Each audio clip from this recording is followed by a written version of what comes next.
Welcome back, ladies and gentlemen, and everyone in between, to Generations Behind, episode 31. I am one of your hosts, Craig, from Craig's Game Room. To the side of me, with the slick back hair, Mr. Zach Daily Beating. Zach, how are you today? I'm doing well, Craig. I really wish I was doing anything else but this right now. I have my Switch 2 in front of me. I've got my Lies of P DLC looking at me on my PlayStation. Just too much, an embarrassment of riches over here. It's too much to play. It is a good time to be a big fucking dork. But I am happy to be here, though. Just want to be clear. Actually.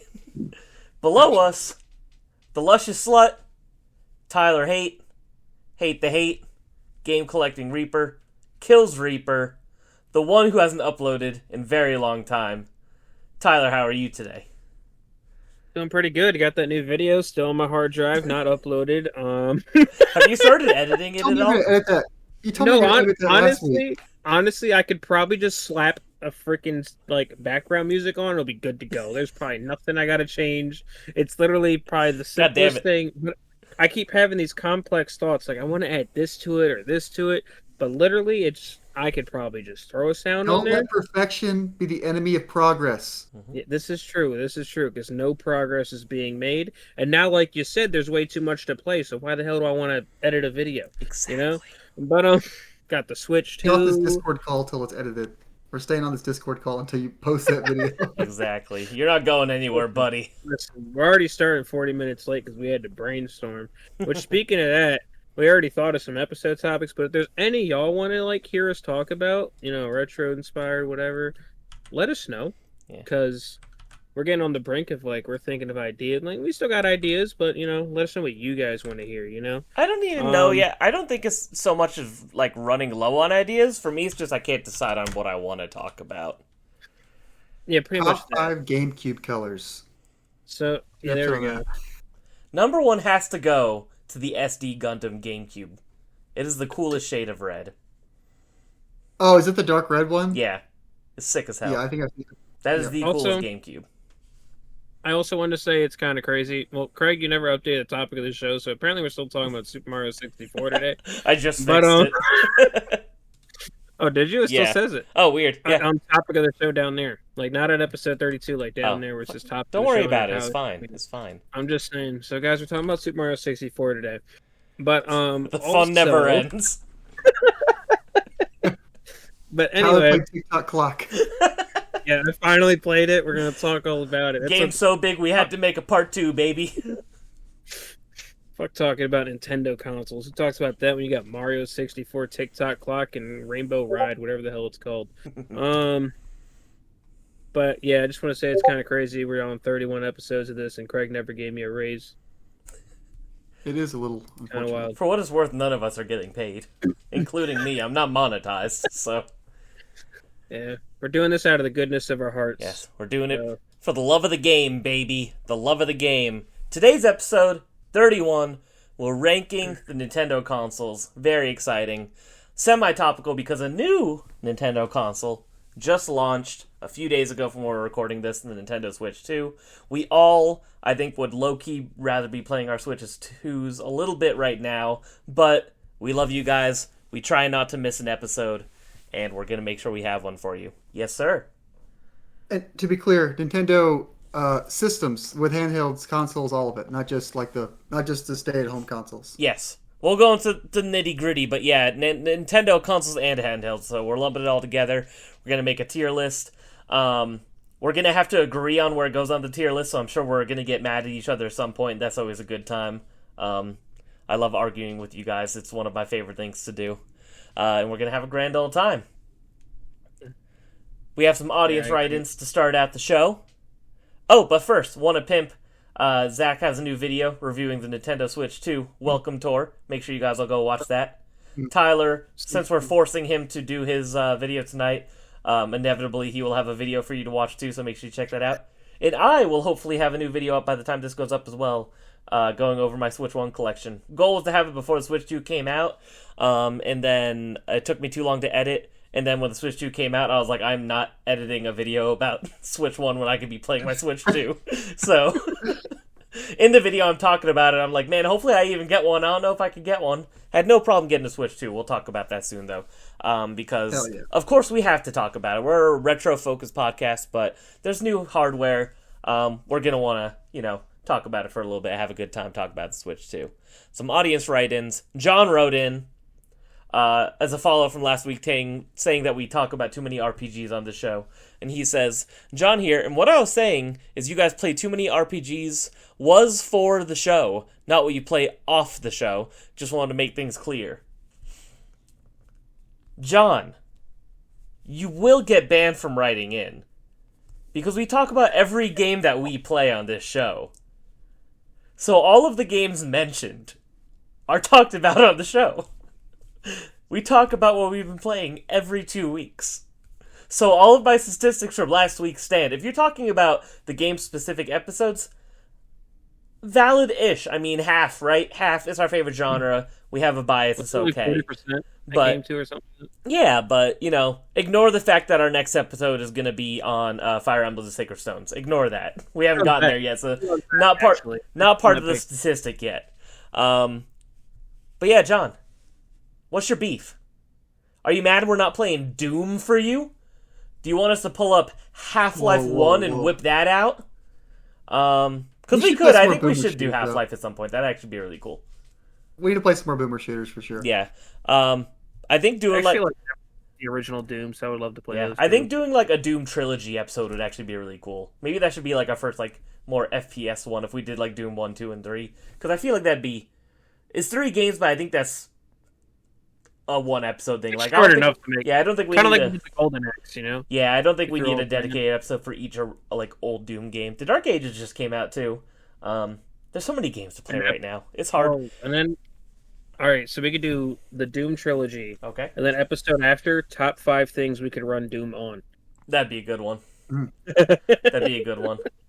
I've always wanted to be rich enough to have a smart fridge so I could run Doom on it. That's one of my goals in life.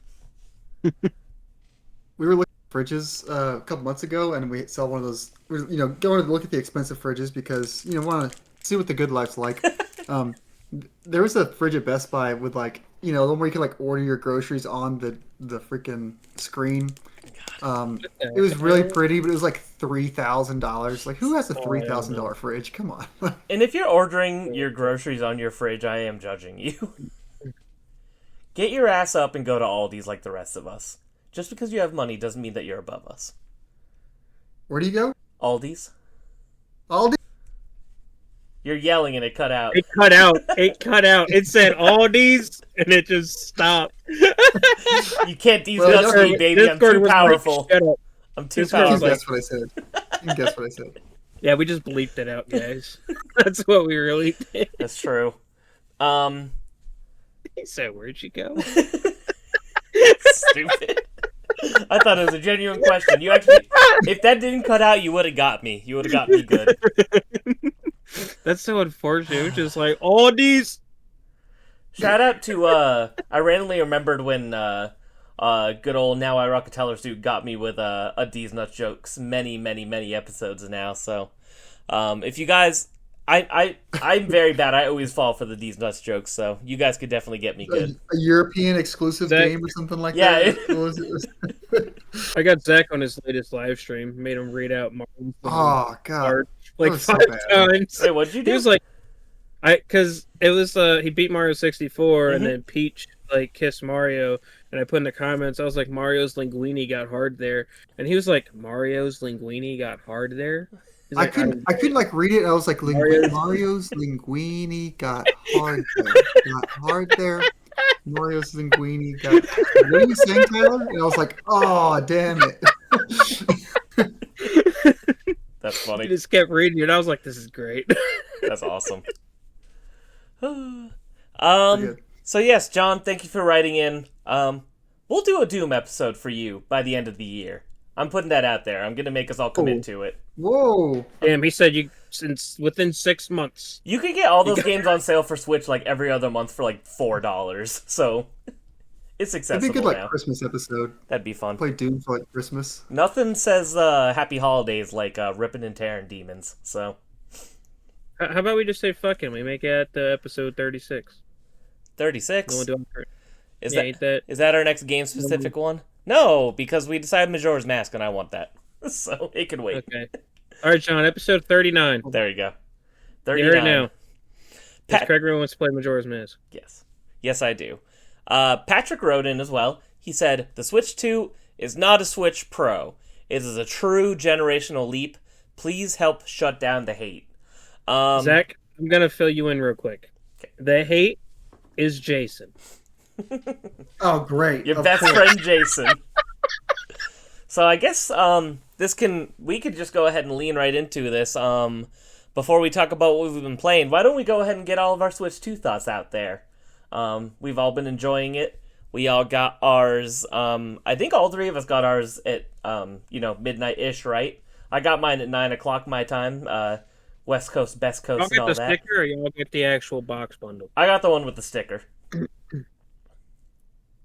When I found out there was two, I was like, man, I kind of wanted the box bundle, not the fucking sticker. Well, the box bundle, I wonder if those were meant for Canada because they have like the French Canadian over the ESRB, but it seems very random. What people got and what were in stores. Zach, Yeah. is yours I the see that, sticker or does it have it on the box? Did yours come with a download code, or was it already on the system? Oh, does the other one have it on the system? Yeah, the other Oh, one. see, look, I got it. What the? yeah, see, Listen, jealous. The way it worked was I logged into the eShop and it prompted me to download Yep. it. weird. Okay, Like you And don't then- get a code. And then it told me this game is not out yet. And I was like, what? The game Oh, you wouldn't let me did say download that, it yeah. until it wouldn't let me download it till midnight Pacific time. ugh, So at 2 a.m., it allowed me to download the game. how funny. It was very strange. That is very strange. I had absolutely no issue. I got home. For picking up, it was a little annoying. I got to my GameStop at 2 o'clock to make sure, in case there wasn't a lot, I was there in line, whatever. And then they wouldn't actually let us trade anything in or buy it until 3 o'clock, which is totally fine. That was the rule anyway. But I was there from 2, and I had to wait until 5:45 before I actually got in there, because that is how slow the line moved. I was number 29 in line, and that's how long it took still. And there was What? like 60 additional consoles, so I can't imagine how much the people behind me must have been hating their lives. But I got it, and then I went home, had dinner, went back at 8 o'clock to wait again, and then they let us in at 9 to get it, and that was quick. I was only in line for, once at 9 o'clock hit, I was in and out of there in like 10 minutes, which was great. So I came home, downloaded Mario Kart, played the first round of courses, and then I had to go to bed because it was late and I had to work the next day, unfortunately. So I got a little bit of taste day one, but my experience getting the console, no problem whatsoever. Like I said, they had a lot of extra consoles by GameStop. It was like 60 extra, so way more than I thought that there was going to be. Yeah, my GameStop in total with pre-orders and extra had, if I remember the number right, it was 144 Wow. total. Yeah, so it's funny because I saw a lot of people the next day just going to Target and getting them, no problem. Target and Costco specifically. And I've seen some people be like, "Oh, bad omen for the Switch." Not that many people care about the Switch too, but I think it's more of they learned their lesson the first time and how much it sucked trying to get a Switch 1 back in the day. That I think they just produced a ton because they knew it was going to sell. So I think they just are much more prepared this time to meet demand, which is a good thing. So They even talked about that. One of the investor calls, one of the recent ones, they're like, "Oh yeah, we have a plan to get around scalpers, people scalping the console." And I think the plan was just a shit ton of consoles everywhere. There's just no supply issue, which is nice. yeah, it's great because it's like that they're gonna sell eventually anyway, no matter what. I don't think that the Switch 2 is ever gonna outsell the Switch 1, but it's gonna be extremely successful regardless. So Yeah, it won't. So for context too, my brother and my sister both went and got a console on a whim yesterday because they got jealous that I had one that had FOMO. And yeah, as far as outselling the Switch 1, all the sequel consoles, like the Super Nintendo was outsold by the NES, 3DS is outsold by DS. the DS. Wii U was outsold by the Wii. By a lot. Funny. By a lot. Game Boy Advance is outsold by the Game Boy. I mean, it'll happen again. Yeah, it's just I think the Switch 1 was a phenomenon in that it was such a unique idea. And, having the same thing again, but better, is cool, but it's not going to excite the average person, I think, as much. I think a lot of people are seeing this and they're not seeing a reason to get a new Switch yet. But if you're very into into gaming, and Nintendo games in general, of course it's worth it, in my opinion. Like, I have a very good friend that she was texting me, my best friend Emily, and she was like, it doesn't seem worth it, I'm gonna wait until there's new Animal Crossing or something else like that, or a new Zelda, and then I'll really be enticed. And then like an hour later she was like, but since you have one, if it's that much better, tell me, because I stopped playing Pokemon Scarlet because it gave me a headache. So it's like, I think once people get it in their hands and see how much of an improvement games are, they're going to be more sold on it too. Because even like, I saw a video so funny of somebody playing Smash Bros. Ultimate, and the loading screen was so fast that they couldn't see who they got when they selected random, and I think that shit's hilarious. I legit think they're going to have to go and patch Smash Ultimate because to slow it down a little. They're going to have to add in like a 2-second like hold on the screen for a second, because So those you can videos actually see. are so funny. Just skips the whole loading screen and just throws you in the battle. Yeah. And even games that like didn't get updates, so to say, like I'm very excited when I found out Bayonetta 3 runs at 60 now, because that game also ran very choppy, and that's part of why I didn't finish it, and that's part of why I didn't finish Tears of the Kingdom, was the performance was annoying. Pokemon Scarlet and Violet, I barely wanted to finish those because the performance is so annoying. So having all these things run better, as an enthusiast as we all are, it's just very enticing. And not having new games right now isn't a problem yet. And Nintendo's output has been so consistent and heavy ever since the original Switch came out that I know stuff's going to keep coming. So I have no worries personally. I gotta say, real quick, go ahead, go Tyler. It's actually about you, Zach. That photo that you put of like watching your Switch 1, watch the Switch 2, run Pokemon Scarlet, that show was hilarious. Like, that was one of the funniest things you've ever done, actually. It came to me in a dream. I don't know. It's great. But yeah, what was I gonna say? Damn it. You're welcome. Yeah, I lost it. But I'm sorry, I lost it. It's gone. Well, why don't you guys go ahead? Zach, you go first. How are you feeling about the Switch 2 so far after having a few days with it? Yeah, so I guess to get wind back a little bit towards Patrick's comment, like so for reference, the Switch is my maybe spoiling this my thoughts in this episode, but Switch is my favorite Nintendo console, my favorite console. Period. I love that thing, despite all its shortcomings. And this is just like, hey, what if the Switch like felt like it was built nice and it ran things well and it was bigger? So like for me, this is like my idealized version of my favorite thing.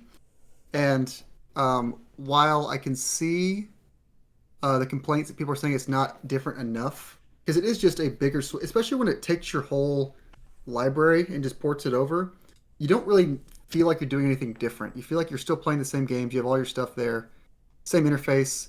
The games will come, the games will snowball. It'll feel unique, and I really do think if we get some good mouse mode games, it'll make it feel different enough. The mouse mode is very good and very fun. I'm really hopeful for like a WarioWare with a mouse game. I think that'll hit so hard. And then Metroid Prime 4 has mouse controls also. I think that's going to be super fun. So yeah, I think that's going to be like the key hardware difference to make it feel like a new thing is the mouse mode. Yeah, one thing I haven't seen anyone talk about yet, and I've wanted to hear people's opinions, is Civilization 7 on there. Oh yeah, because you could play the whole thing, mouse mode that way too. But I don't know anybody that's gotten Civ 7 on Switch too. So, well, that's the thing is like there's like actually a pretty strong third party. So people say there's no games because it's a lot of third party games that are already out. Yeah, it's a good launch lineup, but it's not exciting. Is my view of it. Yeah, like it's great games, but it's not a lot of new games. But like Street Fighter, Cyberpunk, Civ, Split Fiction, the Bravely Default remaster, great stuff. But it's just not a lot of new stuff. So.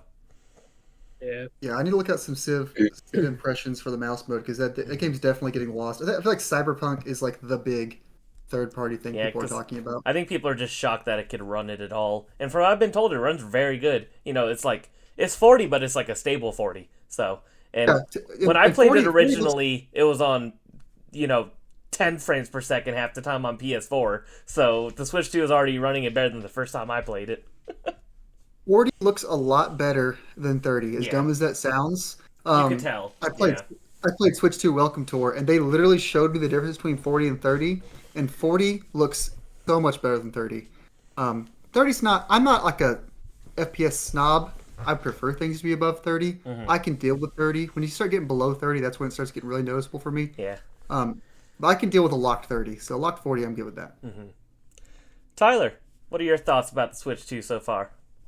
I mean, my thoughts so far, I'm loving it. Now, I think that the magnet Joy-Con things are really cool.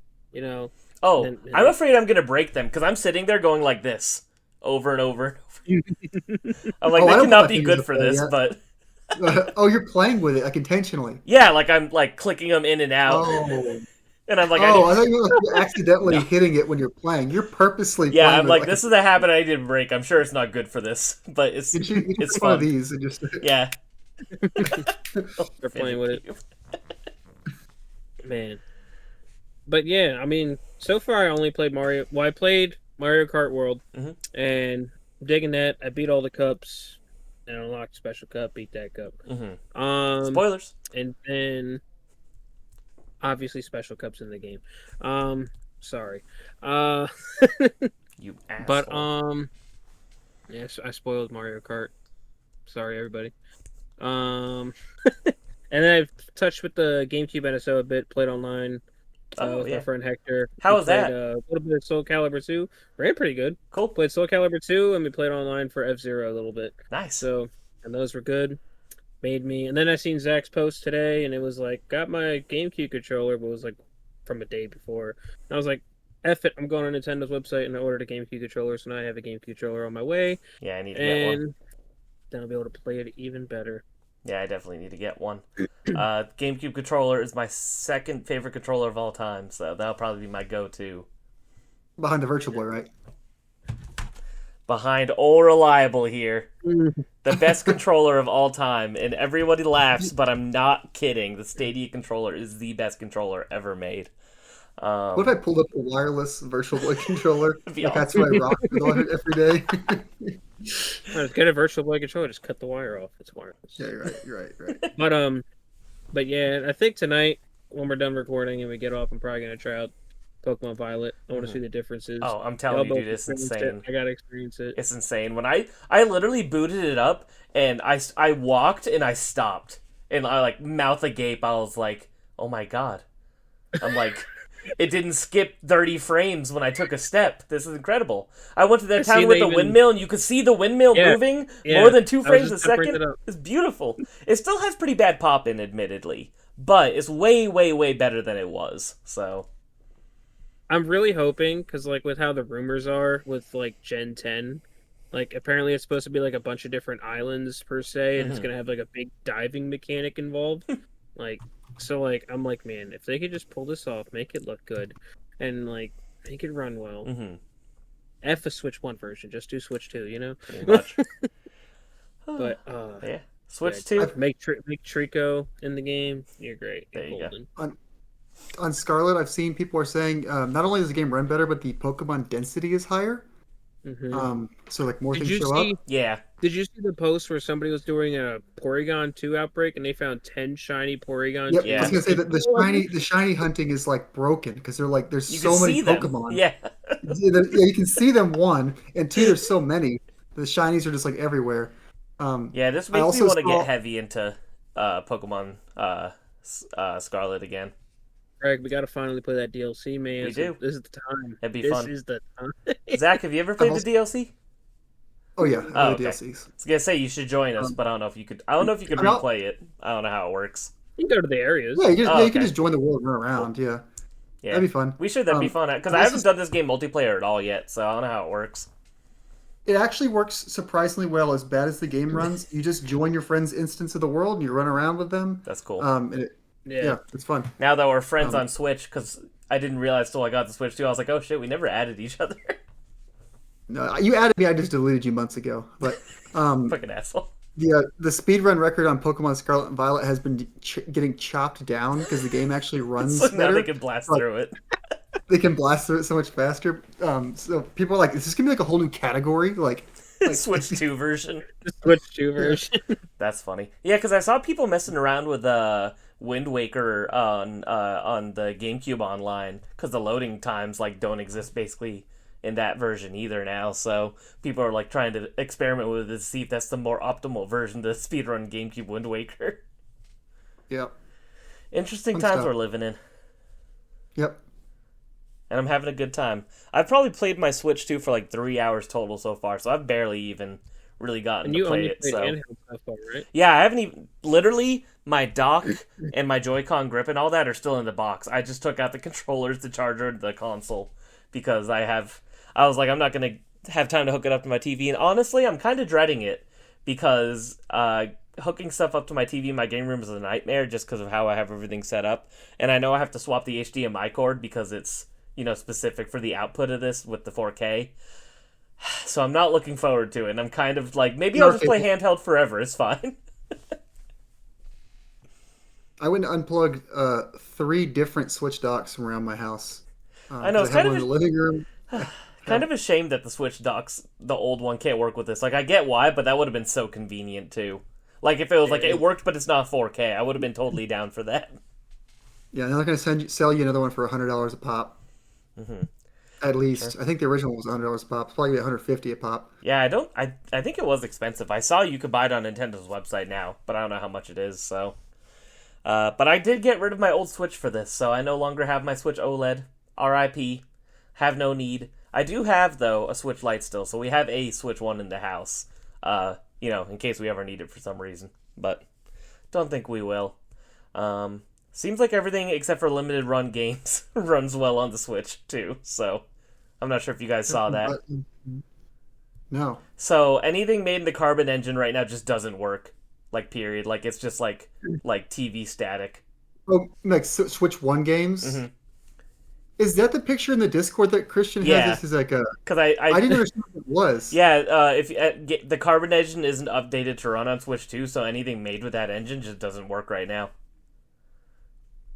To happen. Nice. I don't know. Not like whoever, I don't know how that works, but I don't know. that's funny. I'm not sure. I mean, maybe they just didn't get a dev unit. I'm not totally sure, so they might not have been able to work on it. But yeah, having a good time with the Switch 2 so far. Excited to really put some time into it. Hopefully this weekend and tonight.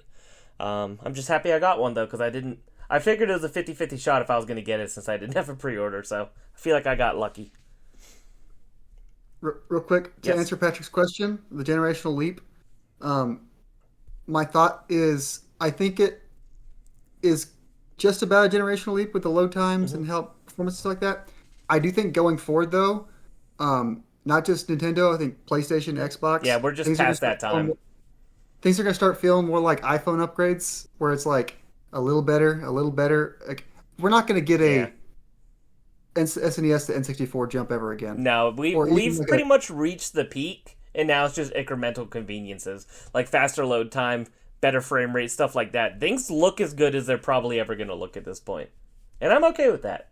Like I think we kind of peaked with appearance of graphical fidelity on PS4. Everything from there's just kind of been a bonus because most stuff on the PS4, which is like about as strong as the Switch 2 is, looks fantastic. So, and I think going forward is just going to be like performance and conveniences, and I'm okay with that, honestly.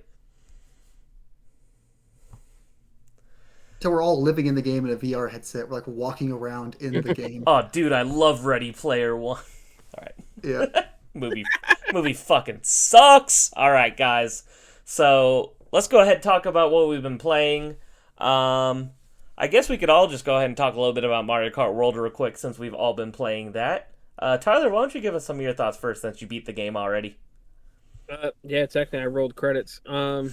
Zach, you roll credits? No, I'm not. No? Oh, okay. Yeah, rolled credits in the game.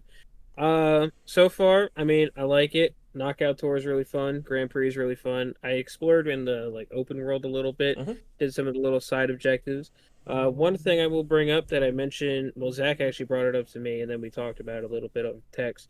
So there's like these little badges you can unlock, and then you just like select it, and I think it goes on your card or whatever. I like just Yes. selected one when I got off. Um, but so like you can unlock them from doing certain like missions in the game per se, but there's no way to tell like what the missions are or how many there are. So it's kind of annoying, especially for like the completionist in me, where like if I There's no see one I really tracking. want, yeah, There's no like I would want tracking to of go anything. try to get it.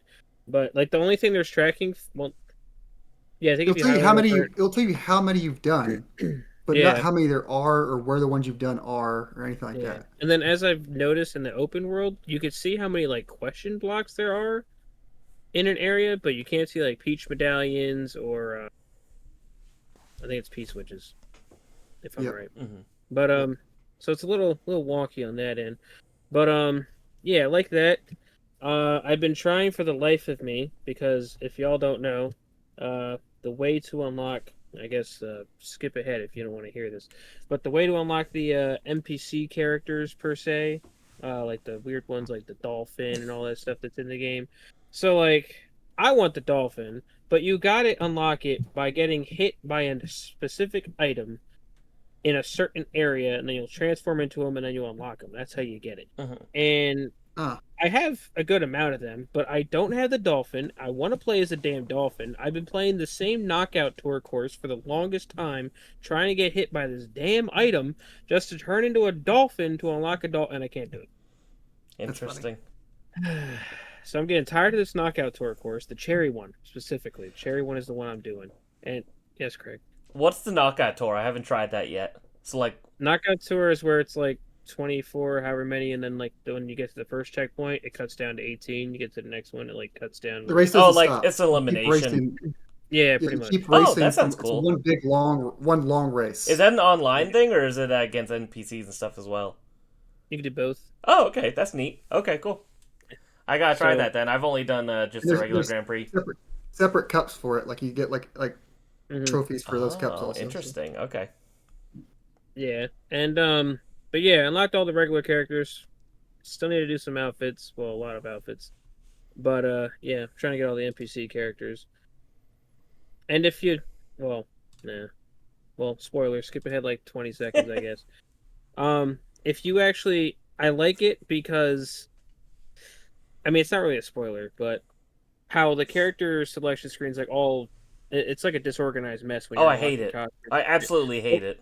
but once you have everyone unlocked, it organizes itself. I seen that online. That's Then it'll have like obnoxious. one page will be like all this character, the next page will be like all this character. Like you have to finish it, and then it does it. Why can't you just have subscreens like in Mario Kart 8, where you click on Shy Guy and it's like, cool, pick one of your 8 fucking colors. Not here's 8 Yeah, Shy Guys taking up the entire screen. They, and but it is Nintendo's been weird also about that. Sorry, I no. was Go gonna ahead, say go in ahead. Echoes of Echoes of Wisdom, Wisdom sucks it, too. It's it's like like they lost one their UI long bar. designer. Exactly. I don't know what they're doing because they've already solved it with you said Mario Kart 8. 3DS, Yeah. 7, 8, whatever it was, Yeah. and also Smash Brothers. Hmm. Notoriously, like character colors. Yeah. Man, Can you like imagine if what are we doing? every different outfit in Smash Bros was you need a microscope Someone to made pick that. your fucking character. Someone made that picture for Ultimate, and you couldn't see a single person. That's so funny. But yeah, that's my biggest gripe. I don't know what the fuck's going on with Nintendo. It's like it really does feel like they lost like UI designers at some point recently because those are two very egregiously obnoxious choices, in my opinion. Like that's part of why I'm gonna go back to Echoes of Wisdom because I enjoyed it, but part of why I didn't keep playing at the time because I got annoyed with that shit so fast, like so That, fast. that game also got a performance bump. True, which is also good Um, because that game had absolutely no excuse to be chugging like it was. yeah, and it also they did add a something to that game. Also, there's a new favorites Echoes list where Yes, it's I just like saw your that. 30 favorite ones. So So that's good at least. that's something. But Yeah, yeah, the character select screen is fucking hog shit in Mario yeah. Kart World. My experience with the game, I think the gameplay is really fun. They just like I expected. The gameplay is great. Nailed it. I don't.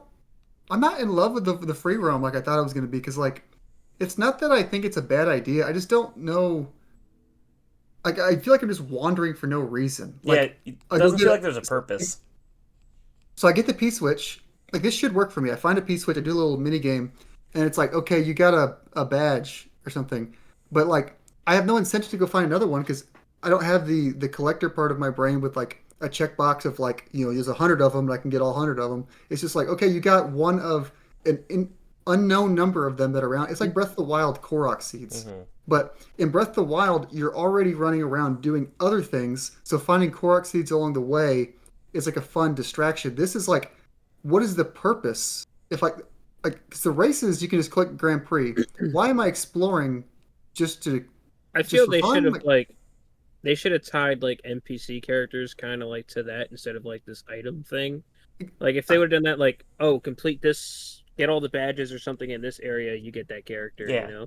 something like It that, like feels like based on that area, that would have been a lot better. Yeah, because I it figured just that feels was like going to be how you unlocked everybody was that way. When I started messing with it, I got the costumes. I was like, oh, okay, cool. I was down for that.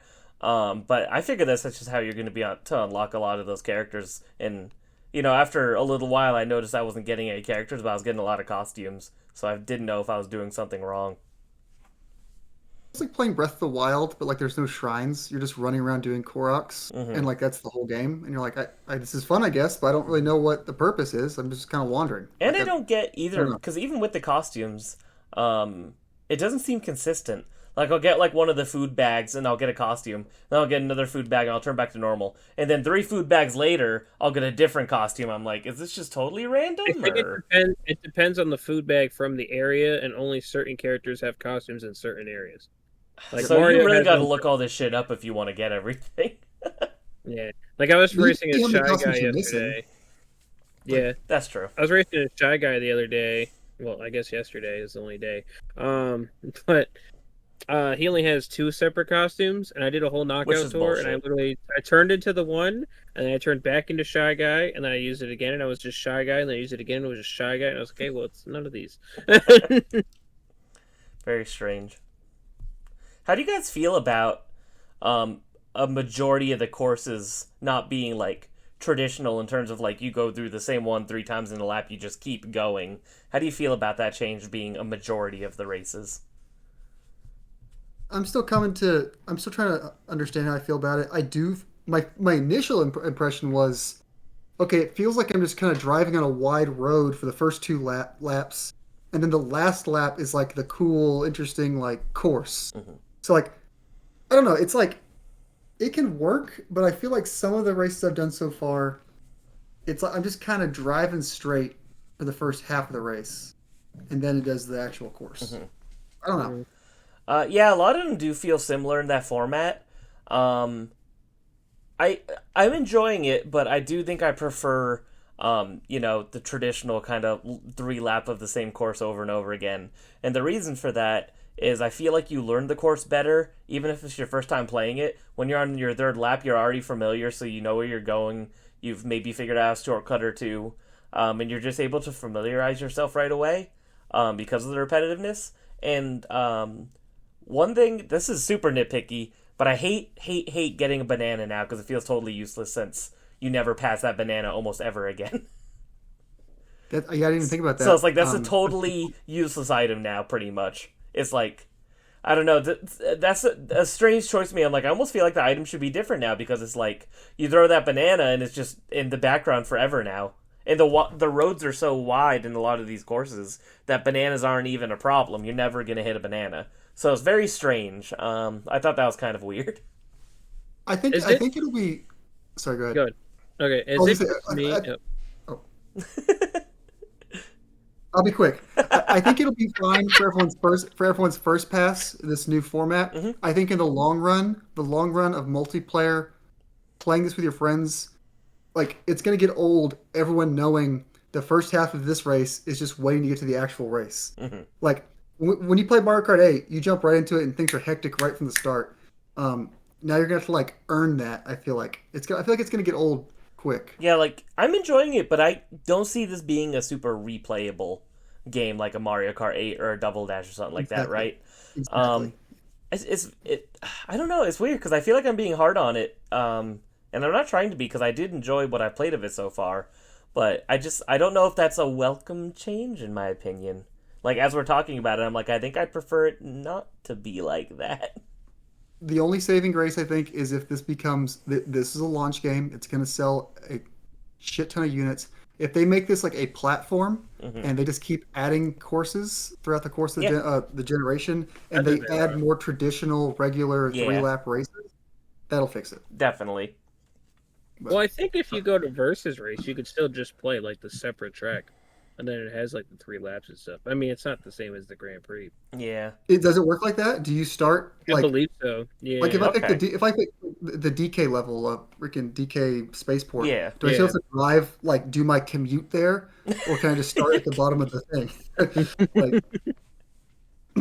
I have to test that, but I think so because I think I was reading something about that. But another thing, like I was just trying to get used to this. Maybe it was like this in Mario Kart 8 Deluxe. I don't remember, but for some reason I always remember, like, if I got a green shell, I was holding my weapon button because, storing it behind me. But now it just automatically goes behind you. Yeah, it makes it way easier to block stuff. Yeah, but I keep going to press the button and I throw it, and I'm like, I've noticed, and I don't know if you guys feel this way. I think this game is much harder than Mario Kart 8 on 150cc even.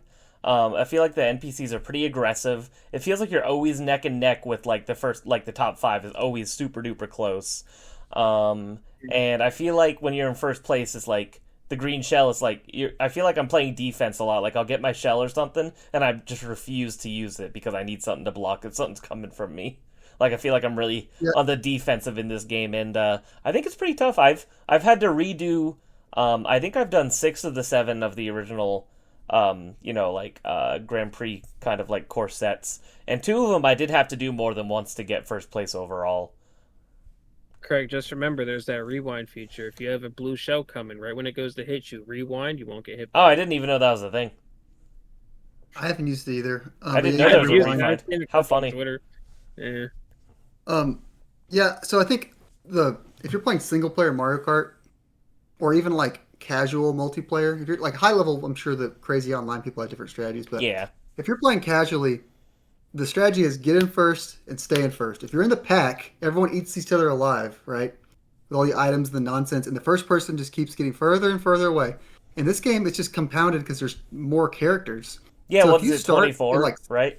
If you start in like 7th, you're going to get you're going from like 5th to 15th in like a gauntlet the whole time. And then it's just like, if you can get out front, you can try to get away, but it's tough. I feel like I'm never able to get everyone off my tail. It's the NPCs are pretty ruthless, and I haven't played 100 or 50cc. I've only played 150, so maybe it's like just a spike in difficulty. But I kind of appreciate the challenge because sometimes I felt like Mario Kart 8 was too easy, even on higher difficulties.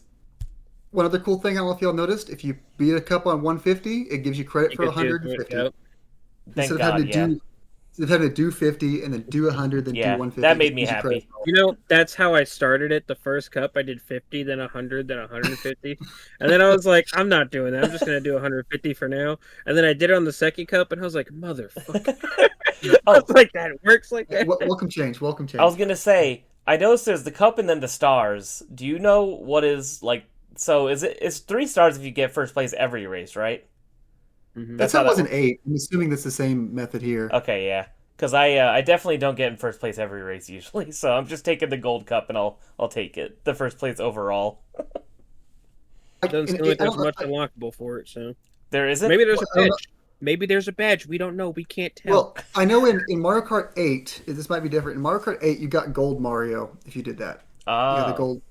So I don't know if that happens again, but... I do not care for Gold Mario. Hot take, quick. I know. It's a trophy, It's just like a... Another quick question. Yes. What was the first cart you guys unlocked? I want to know if it's random or if it's like... Oh, I couldn't tell you. I'm sorry. I don't know. I just unlocked Little Dumpy, though. Little Dumpy? Oh. It's probably organized then. I got Little Dumpy. I think my first one was Pipe Frame. I have Pipe Frame, so that tracks. You got the No, I'm not gonna say it. It's kind of a cool addition. I've been using the Rob You Hog, got the one. so Okay, that's what I was I gonna don't say. have the sorry. Rob Hog. I want the Rob Hog. You don't have the Rob you don't have the Hog? Rob Hog? No, I'm I've pretty been sure a I Rob got Hog that. the whole time once I I'm get pretty it. sure I got that before Lil Dumpy. Right now, I saw that my picture. setup is Rosalina in the cool galaxy looking dress, and then I got and I'm riding the Rob Hog. That's my go-to setup right now. Rosalina riding the Rob Hog sounds like a rated AO game. Triple X Mario Kart.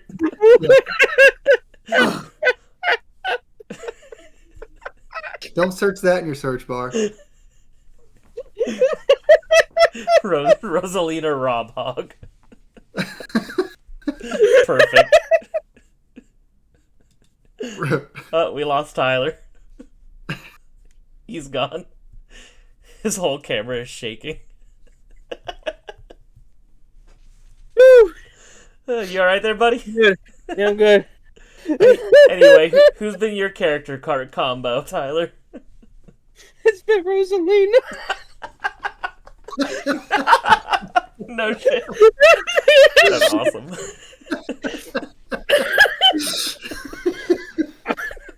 Same card too. That's really funny. Oh. Well, I've been playing Donkey Kong. So I said I've been using the one where she has like a snapback on or some shit. Oh, yeah. Yeah, that one. Good old Donkey Kong. I was Well, mad Dumpy- because there's no Tanuki Dumpy Mario in this game, which is that's all I was always Tanuki Mario Market 8, 100% of the time, never not Every Tanuki time. Mario.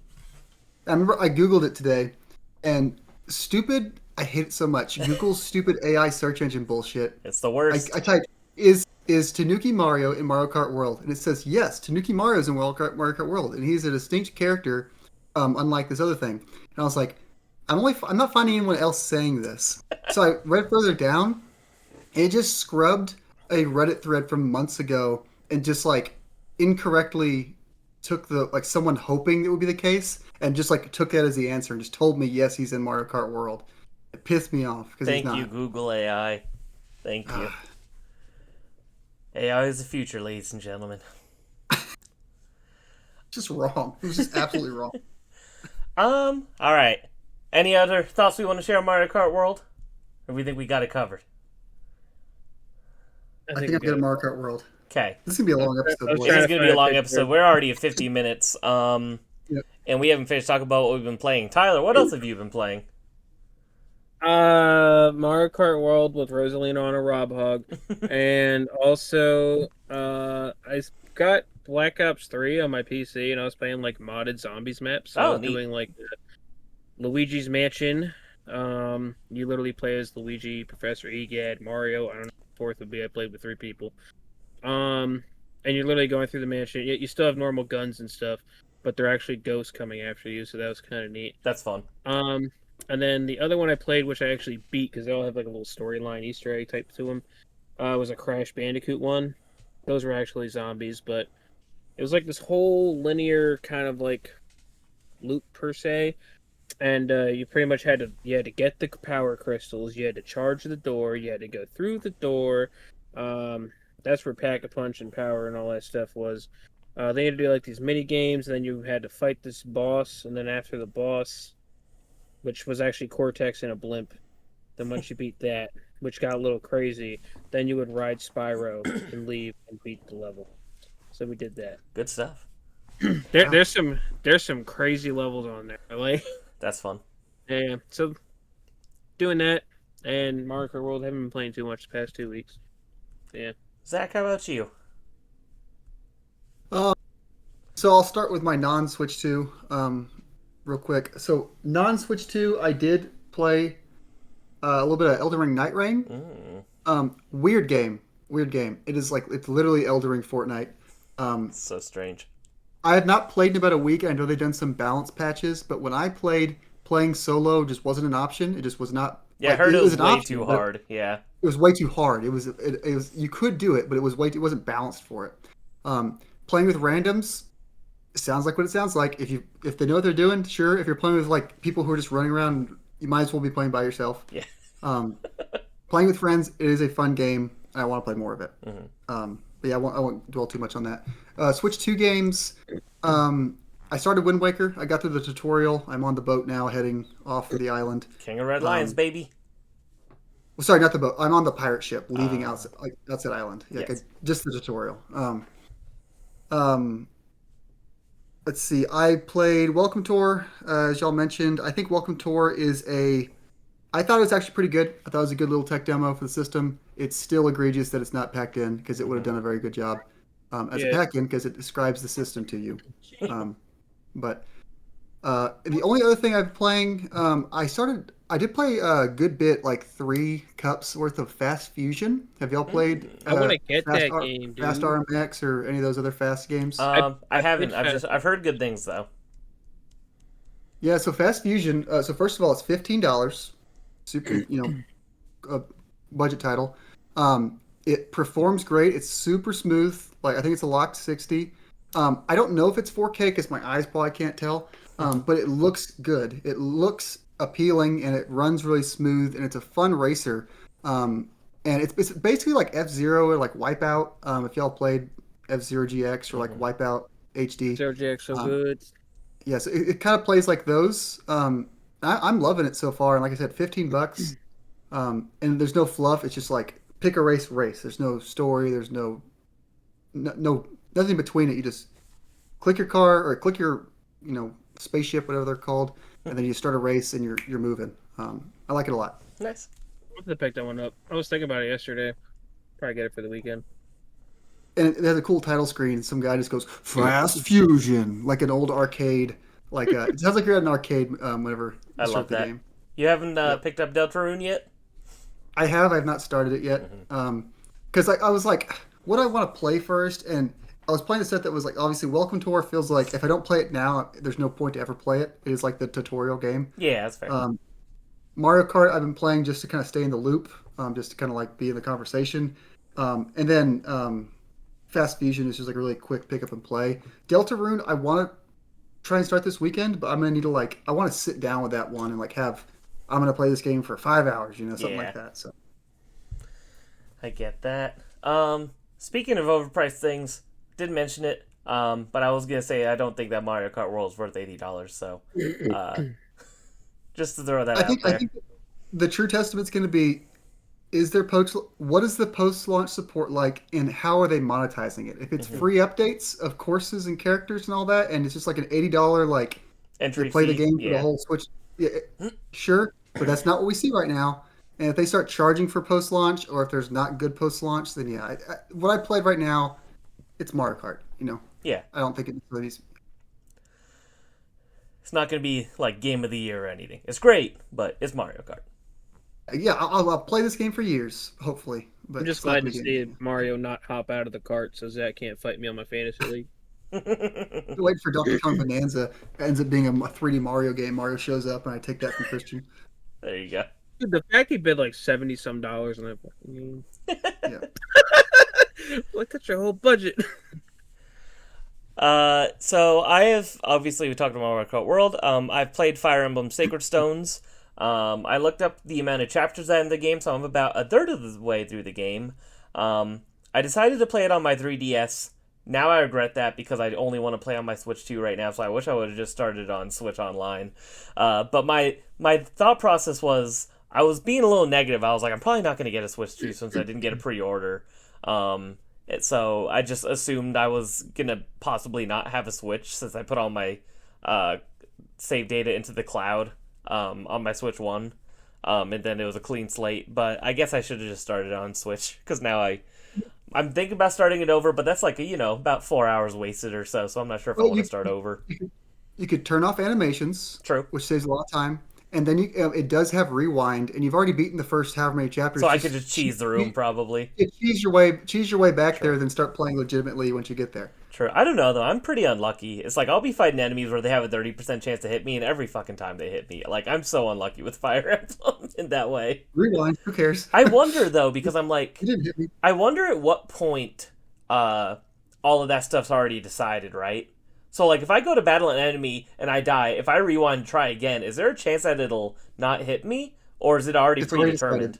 decided. It's so. if there was a real Fire Emblem nerd in here, they would flambe me. There's a way this works, and you can manipulate it by doing like moving the cursor around. Really? I don't know how it works. Yes. When people are doing like they're called LTC runs, low turn count runs. Yeah. People will have like a script up on the screen where they'll manipulate the cursor So until funny. they get like a critical hit seed, and then it'll go for the. But so That's crazy. to answer your question, if you do the same thing and you rewind, yes, that is a determined outcome. But if you do any other different outcome, if another battle happens, or if you move someone else some way, it like resets the. That's what I figured. Okay. I figured it was semi predetermined. Like once the turn starts, like if you hit this person with this person, that's already been decided until like another action happens or something. That's how I figured it probably worked. And I think the first time I made that realization was when I used that like rewind wheel in Fire Emblem Echoes. And I'd like just try it again over and over a few times, and I was like, same thing's happening. They could have been a little better about describing that, because they tell you like, oh, try again, but like Don't do the same thing again. yeah, don't. If you do the same thing, you can't just hope for a miss. Like you have to do something different. And it That's should really have funny. told you that. They probably should have, yeah. So yeah, I'm enjoying my time with that. Don't want to go too deep into it since we're going to be doing a whole episode on it. Tyler, chop chop. I know you haven't started it yet. I technically did start it right when I got my analog pocket. So And how far did you get? Chapter 2, 3.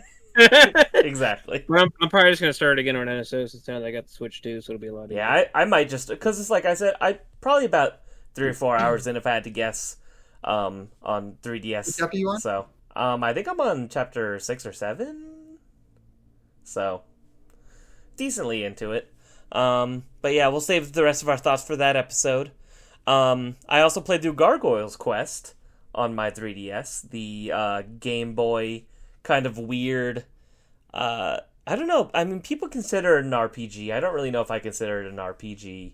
It has The element. exactly. It's like as much of an RPG as God of War 2018, right? Maybe less. But yeah, I know what mean- you're saying. I know what you're saying. You're going through the stages and you're upgrading, but it's like I don't know if I'd really consider that an RPG. But whatever. It's a really cool game. You are the like flying devil man from Ghosts and Goblins, and it's actually very much like Zelda 2. Actually, if it's similar to any other game, it's very much like Zelda 2, where you kind of have like towns that you go to. In the towns, it's a top-down view. And in the overworld, it's a top-down view, but when you go through the actual stages, it's like a side-scrolling kind of like action-y game. And it's fairly simple because it's an original Game Boy game. You know, maybe 2 or 3 hours long, depending on how much you suck at the game or not. But I had a really good time with it. The checkpoints are pretty unforgivable. It's probably my biggest complaint because there's not a lot of save points in the game, so if you lose all your lives, you have to go back pretty far, which is rough. But just overall, it's a very good time. Had some cool music. Cute little spooky Game Boy game. Probably actually one of the best original Game Boy games, though. I like it a lot. I also use my own checkpoints, though, if you know what I mean. Oh, I did too, 100%. After I realized how far back it shot me, I was like, I'm not doing this. I'm not doing that again. I was like, no, definitely not. And it's funny because this game has been on my radar for years and years, and I just never got around to playing it. And then we did that episode about underrated and overrated games, and you mentioned how much you liked it, and that kind of reminded me about it, Zach. So that made me want to go ahead and be like, maybe I'll just finally try it, because I know it's not that long anyway. And it was worth it. So I plan on playing the sequel on NES and the third game on Super Nintendo eventually. Just not a priority right now, but I had a good time with it. So I wanted to give a good shout out to Gargoyle's Quest. And I played WarioWare Gold on 3DS recently as well. I've played almost every WarioWare game, but not all of them, including this one. It's good, but it did the weird thing that a lot of 3DS games did for some reason in the Mario series, where they had like a best of kind of thing. So it was like a lot of mini games that were from the original WarioWare games on DS and Wii and GBA and stuff. You guys keep typing; it's distracting me. Come on. I typed Gargoyle's Quest into price charting to see what it costs because I want one now. Oh, But Tyler's price the charting's one being an asshole then. So I know what Tyler, you're talking stop typing. It says What? $225 complete, by the way. That's expensive, but not terrible. That'd be a cool one to pick up at like a convention or something. Yeah. I would Anyway. definitely like that. But yeah, so Gargoyle's Quest good. WarioWare Gold, not the best WarioWare, but still a pretty good time. I always forget how short the campaigns in WarioWare games are. You know, I always start them and then I finish them the exact same time that I start them. They're always so short, but They're one-sitters, yeah. But I love the cast of WarioWare, all the weird characters. I don't know, I'm just a big fan. They got a very specific charm to them, and always get me down to try every entry. I still need to play Twisted, and I need to play is it Move It on the Switch or something like that? Yeah, those are the ones I haven't played, so I gotta play those. But I'm looking forward to the inevitable mouse control one that you always talk about. How good would a WarioWare JRPG work where the whole cast is your party and all their attacks are We're like like mini wonky games. different? Yeah, That'd exactly. be awesome. That'd be so good. That's a great idea. Nintendo, if you're listening, which I know Yeah, you're if you're not, lis- take that idea. You can have it. Nona, use Zeta Flare. It's like- And I will say though, it was fun though that it was like a lot of like old mini games brought back, just because I'm very nostalgic, especially for the mini games from the original WarioWare, because I played the GameCube one religiously as a child. That was like one of me and my family's go-to like Friday night games, where it'd be like that or Mario Party or Mario Kart. It was always one of those three, so it was fun to play that again. All right, that's what we've been playing. We can now talk about some recent gaming pickups. Tyler, would you like to go first? If you want me to, I probably got the most. Yeah, why not? Okay, so let me move that over there. All right. What should I start with? I'm gonna do these last. Okay, so went back to that giant megastore thing again with Jonathan and Jason and them, and did a little gotcha machine. Got this little boy. Craig's a little jealous. Black Frost, for those that can't see. Oh yeah, Black Frost. And then I did a Pokemon one, which the first Pokemon one I did, my short ass couldn't see the inside the machine because it was like all the way up there. So I put my coins in it, My short and then ass. nothing was coming out. And then nothing was coming out, and I was really confused. And then Jonathan was like, "Well, there's nothing in it," and I was like, "Oh." So Damn, Short King problems. it just kept flashing at me, and I was like, "Is something coming out?" And then John was like, "Bro, I think there's nothing in it." And I was like, "Oh, really?" That's awesome. I'm there like, and I was like, "Oh, yeah, there's nothing in it." Okay. That's So I funny. went back up to the guy, and he's used to seeing me all the time. I was like, "Hey, I need 3 more coins." He was like, "Why?" I was like, I couldn't see that there was none in the top right one. And then he was like, "Oh yeah, here you go." And he gave it to me. Then I did another Pokemon one, and I got this guy, Oh, hell yeah. Volcolore, I think his name is, if I remember right. Possibly the got worst that. middle evolution of all time. I don't Probably. know. You can make a tier list of shitty middle evolutions. There's a lot of bad ones. Yeah, That's fair. It's not true. Just The middle abominations tier midway through, like, Well- Animorphs. Who would be the best mid-tier evolution? Ivysaur. Off the dome. Easy. Well, we know that for Craig, but his point is invalid. What the hell? All the Gen 1 ones are pretty good, I think. Yeah, War Turtle was great, Honestly. too. Charmeleon's cool. They're all good. Yeah. There's a bunch of bad agree. ones. Especially Yeah. later gens. Oh real my bad. god, yeah. Yeah. Then, picked up some other random stuff. This one I didn't have for the Pokemon collection yet. Detective Pikachu, 3DS. It was $20. Why not? A lot of these games are like 20 or under. So, Hell yeah. Trauma Center, Under the Knife, Atlas title. Oh, cool. Didn't have that on the DS. That's a on the fantastic Wii. game. Is it? It's actually very fun, Yeah. yes. I would highly recommend it. This one was $10, and I never seen this physical on the PS4. It is the Ollie Ollie Oh. Epic Combo Edition 2 game pack. Hell yeah. $10, why not? I've heard the Ollie Ollie games this- are good. This game looked just weird. Supraland? Something like that. I don't know. It looked goofy. Looks like, I don't know, fast creative puzzles you've never seen anywhere before. Combat inspired by old school fast paced shooters. What? It does not look like a shooter, but This man is in denial of going for a PS4 set, just as a reminder. listen, I don't buy the I do have a lot of PS4 games. I don't buy every What I'm going for a set is PlayStation hits. Woo! Right? You had to look up and back down. Shows you have a lot of games. I was like, no, Couldn't fit it all in one viewing. Well, we got Yeah. Injustice 2, but we also got Injustice 1. Both Oh, hell PlayStation yeah. hits. Those were $10 and $8. I gotta try those. I've heard they're so fun. Lobo is a front character for Injustice 1. Yeah. Like, it's about Lobo. This was $12, and I didn't have it physical yet, so Ty the Tasmanian Tiger. Oh. Why not?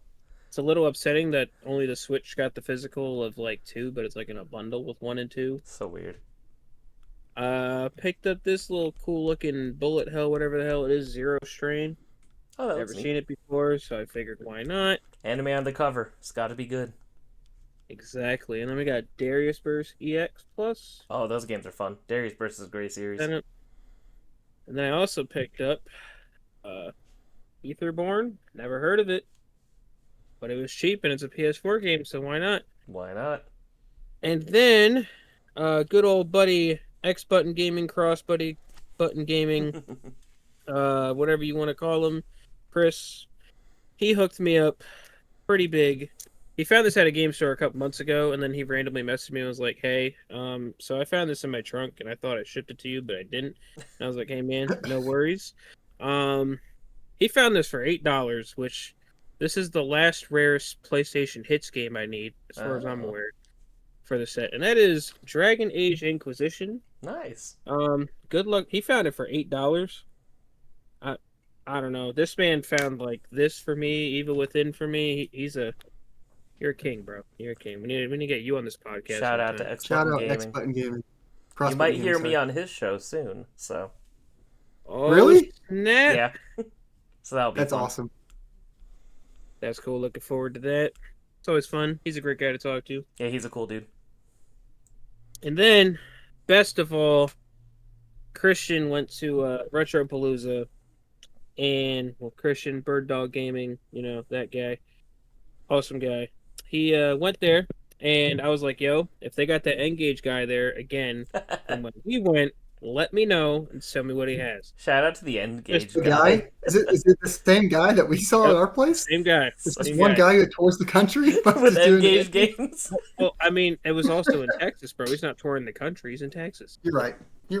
It's a big place That's over it. here. Texas is Big- bigger I hope than you a know lot of Christian- countries. So Yeah, Christian's like 5 hours from me, so Yeah. he went the distance. But anyway, so he was there, and Christian sent me a video of all the games that they had. And these 4 games stickered came to like $525 or something like that. Ooh. And I pretty much told him, I said, see what the best he could do on those for. And then he said 400. I said, look, you're gonna tell him 300. He's gonna say, meet me at 350, and you're gonna take it. That's what you're gonna do, right? And then he messaged me back, and he was like, I don't know how you predicted that, but that's exactly how it went. And I said, thank you very much. Here's 350. So I got 4 Engage games. They are all sealed, and that is this one, Pathway to Glory, Akusa Island, something like that. I don't know. Price charting says this one sealed goes for $700. There's one Holy listed for like $800 right now. That's supposed So to be that's an kinda incredibly crazy. rare one, right? Mm-hmm. Also got Glimmerati sealed. Let's go. I don't have an Engage, so there's no point in opening them. That's fair. I got Catan. Oh, hell yeah. There's only one of these listed for like $700, something like that. It's insane. Engage collecting is wild, man. Engage If I could ever collecting get is these for cheaper- stupid. Another's just great. like They're a all guy right there. that has all- This guy probably I was- has the Engage I- set. I really wanted the Asphalt 2 because I didn't buy it last year, and he didn't have it anymore. And then this one for you, Zach, SSX Out of Bounds. Hell yeah. Heck yeah. Got It's a good that. console that's got SSX on it. It's the only Engage game that Zach will probably ever buy if he ever considered something like That's that. the actually the qualifier for if a console is good or not, if it has an SSX game playable on it. Game Boy Advance, good. That's how we're gonna rate all these Nintendo consoles. Yeah, so every Nintendo console that doesn't have SSX on is gonna go in the F tier. It's the And, the Yeah. SSX The factor. SSX factor. Got him. Did we say it at the same time? We did. Yeah. And Stupid minds think yeah, alike. that's all. Besides my Switch 2 and the Pro controller, but Yeah, how you feeling about the Pro controller? I like it. Does it feel significantly Feels good, different? man. Feels good. It's like shape wise is the same, but if you play a Switch 2 Welcome Tour, you can tell they did redesign the whole controller from scratch, and they get into the guts of what's different, and the sticks feel lovely Do because they? they redesigned them. They glide. Oh. It's silent. You can rub it doesn't make any noise. The D-pad, the Pro controller on the Switch 1 D-pad's awful. Mhm. This is an actual good quality D-pad on All this right. thing. It actually takes input. Like if you played Tetris 99 with the Switch 1 Pro controller, Mhm. if you try to go left and right, if you go fast, it'll do a down input sometimes. Oh. So it's just Like- more like accurate. This is like an actual quality Damn, I didn't D-pad notice for this that. thing. Interesting. And it's got the gurgle buttons. So Yes, that's the official term. You taught me that today. The gurgle buttons. and maybe I'll try this out tonight. It does have an audio jack. Thank So God. you can listen to you can play your game on your TV or whatever. And I didn't realize Nintendo had that technology, but you know, It felt like that was just an insane oversight that they didn't realize until it was too late. like oh shit. Maybe no one will notice that we don't have You an know, audio notice. jack. But yeah, Yeah. I think I'm going to pick one up eventually. I didn't initially just because I already have like 3 or 4 regular Switch Pro controllers. But I've heard that this one is quite the upgrade, specifically with the D-pad. I've seen a lot of people say that on Twitter. So I think down the line I'd All the like to get buttons are one. bigger. All these buttons are bigger and they all feel nice. Okay. I've heard that the But it's also faceplate is also $95. easy to remove. So they think that custom Switch controllers are going to become a big thing, which is kind of fun. Yeah, they showed it. They show it in the Welcome Tour also. This whole back thing is one shell. There's no creases. There's no grooves. It's weird. one smooth shell. So on the regular Pro controller, if you rest your fingers here, you'll be in a groove, Yeah. like plastic on plastic. It's not there anymore. It's all smooth. It's all one form fit piece. How Obviously, interesting. the gurgle buttons have a groove because they're buttons, but the rest of it's all one piece. Yeah, it's the gurgle buttons. How much is the Switch 2 Pro controller? It's like $90, $95. Oh, God. It's expensive. That is It's an expensive. expensive controller. It's a very expensive Jeez.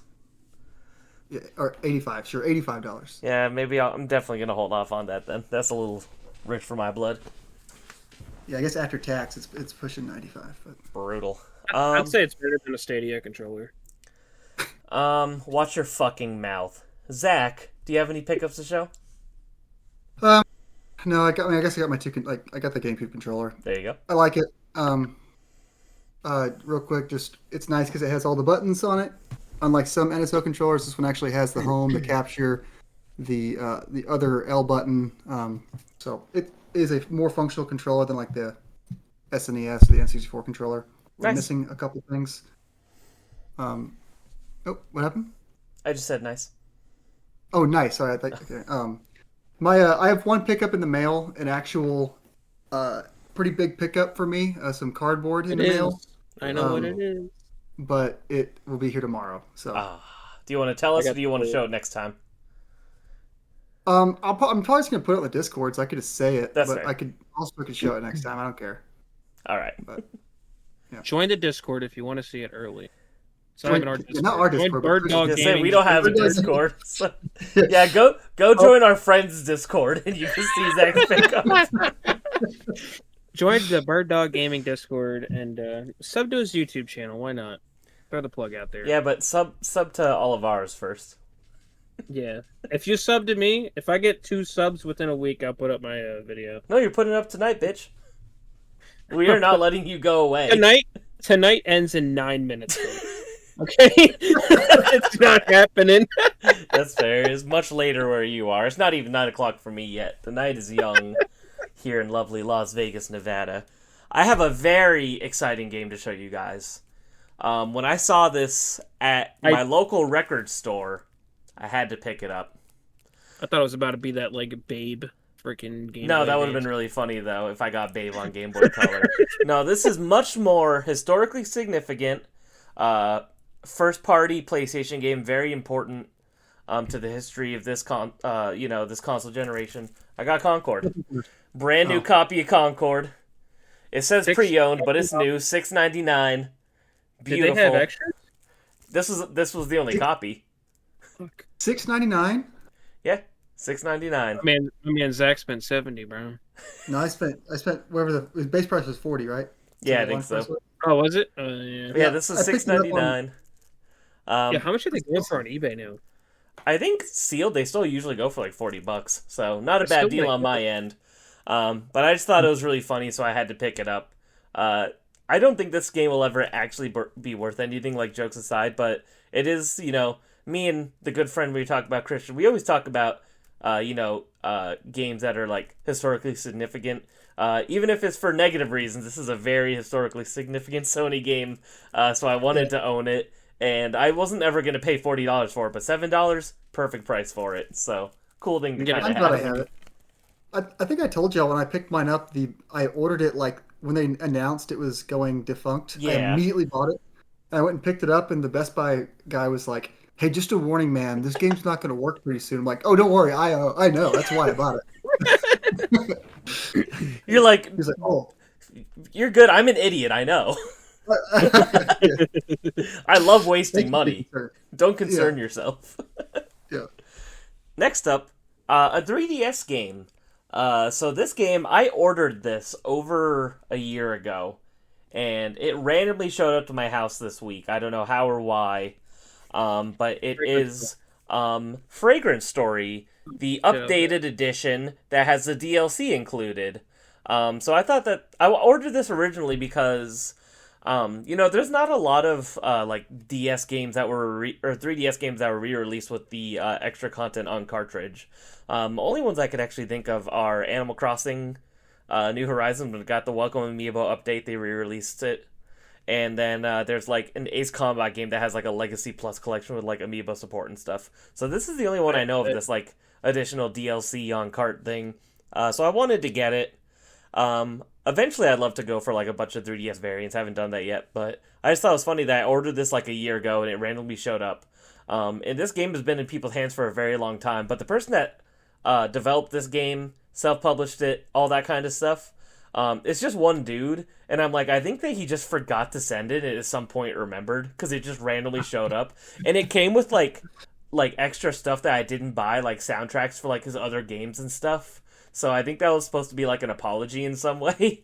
The guy for William Cage is his name. It's on the back of the box of Squire Games. Thank you for sending my game. Thank you for remembering. Because at one point I almost just like wanted to tweet at the guy and be like, "Hey, I bought this and I never got it. Do you have any copies left, or am I just like SOL?" And it showed up. So shout out to you, William Cage. Got my game. Happy about it. I got that game digitally when the eShop was closing. I was like, "Oh, it's neat." It was like very cheap. Yeah, it's the original version that launched was literally like a 15-minute game. It had like 2 stages. Now it's like a full-fledged game. So I would actually like to play it one day just to actually play through it, because I think most people played the original version without any updates and was like, well, that was a waste of money and time, and then never went back to it. So, and I don't know if you can get the update anymore with the eShop being... No, you can, because you can still update 3DS games. So you can download your games you already own. So. So if you have this game, digitally or physically, update it. Check it out. Why not? It could be a good time. It's a tactical role-playing game, so you're at least going to be using your brain, which is never a bad thing.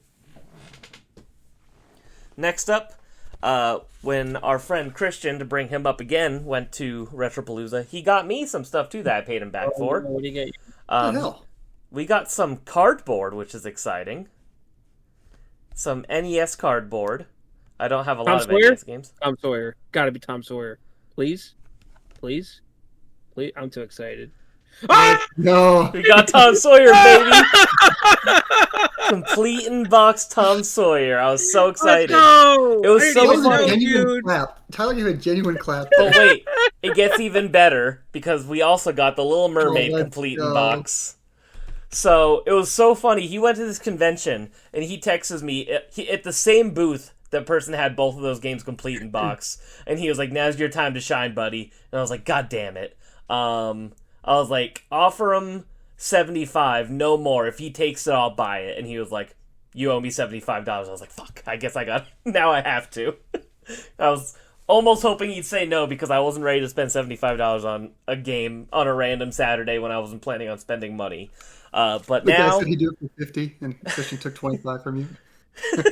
but I got two of my most beloved NES games that everyone laughs at me for enjoying, but I do genuinely like these games. Tom Sawyer, long time coming, because when we went to the convention last October, there was one booth that had it, but the box was too rough, so I decided not to get it. This box pretty good. There's a bit of a puncture in the front, but it looks really good overall. Little Mermaid is a little bit rougher around the edges, but fully CIB, and I'm just happy to have them, so very excited to share those. Big moment for me. Big Tom That's Sawyer. awesome. Big Tom Sawyer mentioned. So funny. Let's go. And then, of course, Switch 2. And then I actually have two more things to show. So, I went to good old Pink Gorilla again, because it's not too far from where I work, actually, so I've been stopping there kind of every other week, just kind of check it out on the way home. And they got in some interesting Sega Saturn stuff, so I decided to get it. So we got here, this is, I think it's like You Me Miyu remix, I believe is how you say it. This is a re-release of a Sega CD game. It is a digital comic book choice-based adventure game. So for the most part, it plays just the whole thing and you watch it, but every once in a while there's an option where you could choose what happens. So like you'll like have the character either do this or that. It's only about 2 hours long from what I saw online. It does have a fan translation, so you can play it. But the main reason I bought it was honestly just because it was a big box Sega Saturn game, and I just thought that was kind of cool. And it was... Oh, I closed it wrong. It was... Oh yeah, let's say you just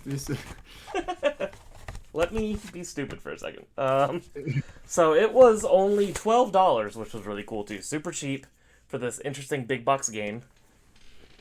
And, even cooler, this is Galaxy Freylin Yuna, another big box Saturn game, for $8. Ooh, that's a huge. Exactly. It comes with a calendar, a desk calendar where you just kind of flip the cards, kind of like your Nintendo one, Zach. Comes with a game. And then this big thing is actually a giant folder that you can use. So it has like clips inside so you can make it into an actual folder. But I was like, for $8, this is way too cool not to just own just for the hell of it. So I got it. And I looked up gameplay. It is a adventure game, but interstitial throughout the sections of the game are just like turn-based JRPG battles. So it's a very strange, interesting game. So I got these two random Sega Saturn games that were big special edition, big box Saturn games, and they were like $21 with tax. And I was like, hell yeah, I just thought that was awesome. So shout out to Pink Gorilla, and shout out to the Sega Saturn for having really cool games. That's awesome. Making sure I didn't damage this one real quick like a fucking Yeah, you idiot. shoved it in there wrong, for sure. I wasn't really looking. It's okay. We're good. But yeah, I was excited about those especially. It's like total shelf collector shit, right? I'm never going to put those into my Japanese Sega Saturn and play them, but they look really cool on the shelf. So, good times. Nice. Yeah. Tyler, hope you prepared some trivia. Got it. Well, I gotta open my app first. Hold on. What's the current score? All right, Craig 8, Zach 6.5. Nice. Killing the game. That's how we roll over here, you know. Did you have a theme for this episode? So, we were gonna continue going with the history like we were doing, but since we're doing like Nintendo consoles, I kind of just did it Nintendo themed. But it's not console themed; it's just Nintendo themed in their origin, technically. All right. So that's what we're gonna roll on. A little special because I got 4 questions here instead of 3. So Zach, maybe you can overtake Craig here. We'll find out. Got it. So, first question: what was Nintendo's first product before video games? Playing Time for cards? the quiz. You both said it at the same time, and Zach kind of gave the full name. So I kind of want to give it to Zach. Fair enough. He said the food of trading cards. I think that's Give Craig half more a point. accurate. So Yeah. So we're gonna give that to Zach. I want Craig to have half a point. Can I have 3/4 of the point? I'm He not gets doing 1/4? that shit. I'm not doing. I have 3/4 of the point. He gets 1/4 of the point. No, I'm not doing that. I'm not doing that. Why do you All get right. so viscerally angry about the incremental points, Tyler? Because it annoys me. We need a standard point factor here, man. Okay. All right. All right. So unless it literally comes down to something where a half a point is deserved, then yes. Okay. Craig, you didn't deserve a half a point. Sorry. What year was Nintendo founded? 1897. 1897. Zach, what are you saying? I said 1829. I was just yeah. 29.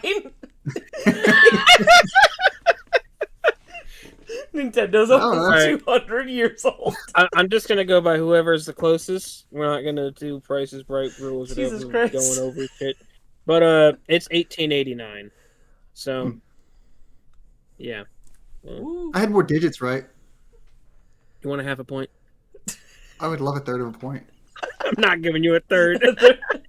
I would like 3/16 of a point. By the end of this, like Zach has 17.597284, and Craig has 10. 25. Yeah, just like a random. Okay, here's one. I'm gonna leave that for the bonus one. Actually, 1829. Okay. This motherfucker thought Nintendo's 200 years old. Okay, I'm sorry. They're only 160 years old. Like,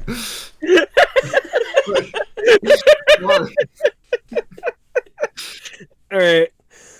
When did Nintendo open its American subsidiary? 1829. Just kidding. 1985. No, it would have been earlier. Oh well. I already locked in my I'm gonna answer. say 1973. Zach, you're off by 7. Craig, you're off by 5. It's 1980. Let's Damn. go. Yeah, y'all are pretty close to that one. Well, because at first I was thinking the NES, and I was like, oh shit, they had like Game and Watches and arcade games and stuff. Yeah. Arcade games is probably I should have just thought of that. And then, lastly, the little bonus question, because y'all might not know this, and I don't have multiple choice questions or answers. Gunpei Yokoi. What does the name Nintendo mean?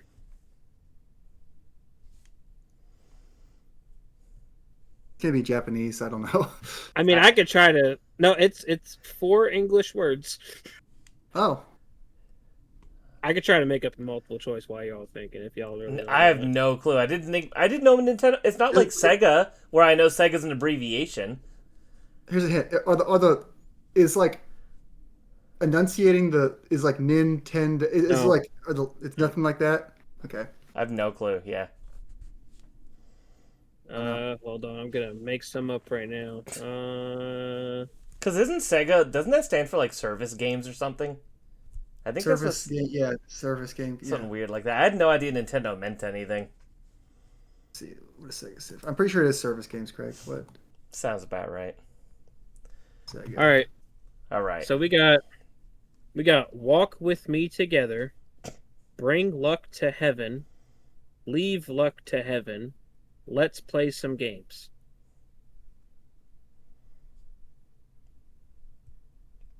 The fact that you have 2 called Something to Heaven, if you just made up 2 of those.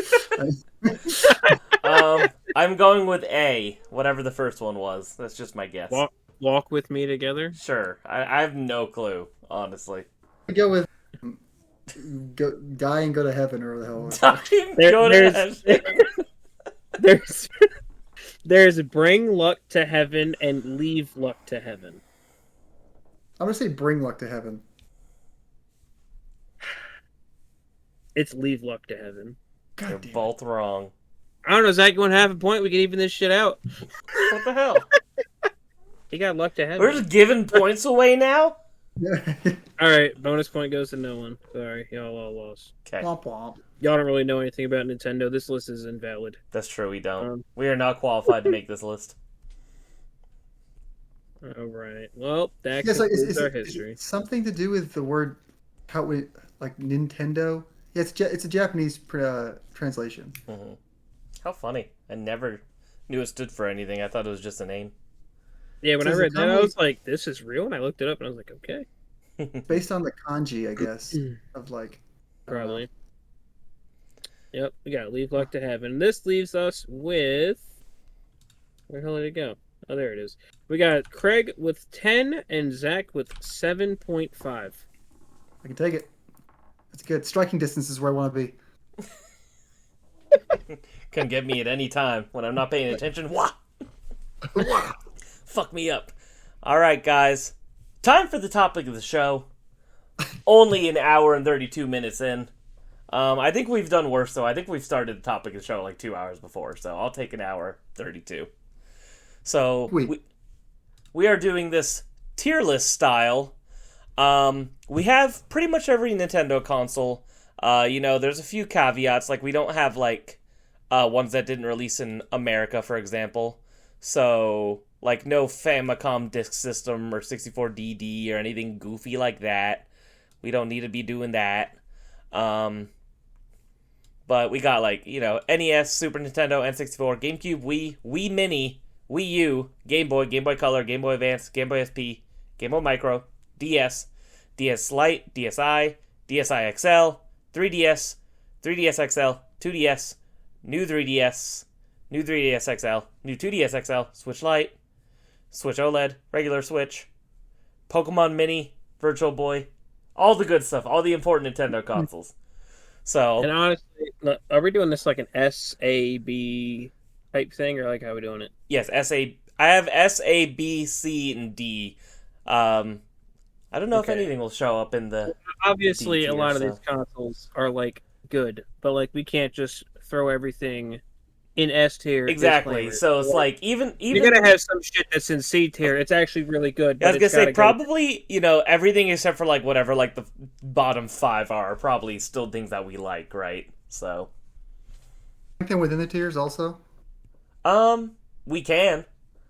Okay, I so think we should. help me out a little bit. Do you have Yeah. a tier list pulled up in front of you where Yes, you I can see do. all this and track all that? Okay, Mhm. so you can remember where we have everything. Yeah, and so move I'll these have around. I'll have a visual tier list for me first to base Okay. off of. I didn't do a setup for the show because I figured most people listen to this show, they don't watch it anyway. So I didn't think it was You worth could throw the in a effort, screenshot but- of the last result. I yeah, I'll guess, at the probably end. end up doing that, so you can all see it. But excited to do this. We have plenty of write-ins as well for the show, so thank you all for writing in that did. We'll go over those at the end. Have you guys tell us a little bit about some of your favorite Nintendo consoles. But let's start from the beginning, the Nintendo Entertainment System. Right off the bat, Tyler, where does this land? B tier. B tier? Explain yourself. I mean, like I said, it's a good console. It has a ton of great games. But there's a lot better games. It's where stuff started. Historical factor, it is really important. But playing wise, there's much other things that I would rather play. Doesn't mean it's not bad, but there's things that I would definitely put a lot higher than.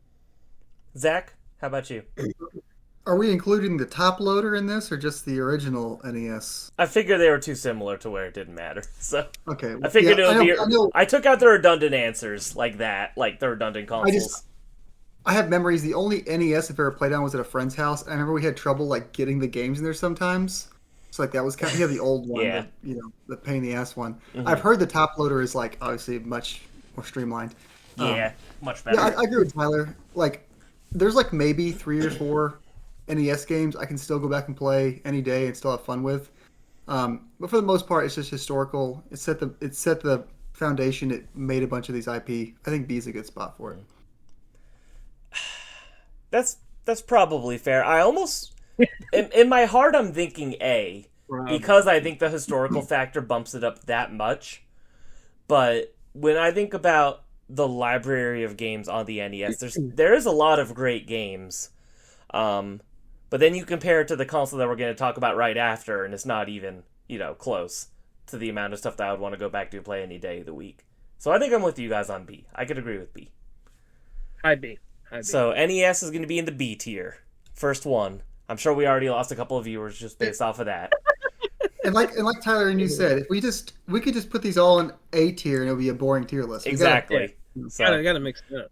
So we're trying to truly rank these. Like I said, probably everything but like whatever our bottom 3 is are all still like fantastic, right? So All right, next up, the Super Nintendo. I think that the Super Nintendo, it's so close, but it's not S, it's A. I think that Super Nintendo falls in the A. Lots of fantastic games, but it's the 16-bit generation, for better or for worse, probably just because I didn't grow up with it, it's not my favorite generation. Obviously, if you're a big fan of role-playing games, those carry heavy on Super Nintendo. Same with a lot of great platformers and stuff. But there's still, I don't know, just something about it is like, it's so good, but there's just a handful of Nintendo consoles that I think are so much better too. So for that, it lands an A for me. Yeah, I think the thing keeping it from S to A is the fact that they're all yellow now. It freaks me out. They're all yellowed and that's your reasoning. No, but yeah, like the games, it has so many super important games. Super important. It just sorry. Super Metroid, Mario World, Into the Past. Like they nailed the 2D games. I think it needs to be S. I lied. I think it needs to be S. Some of these games are like the best of all time, like Chrono Trigger. That's what I'm thinking. I'm like, there's two games that I think, even though they're not my favorite games, I would consider perfect. And that's Super Metroid and Super Mario World. It's like I would argue that those are basically perfect games. Most consoles don't have any perfect games, so I feel like it might need to be S just based off of that.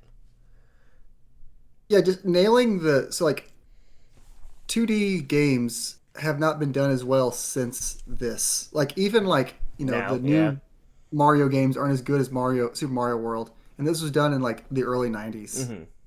Mm-hmm. I don't know. I think S, a low S is pretty good. Low S. Tyler, are you still feeling A in your heart? I don't know, there's a lot of great games on it. I mean, I agree with low S for now.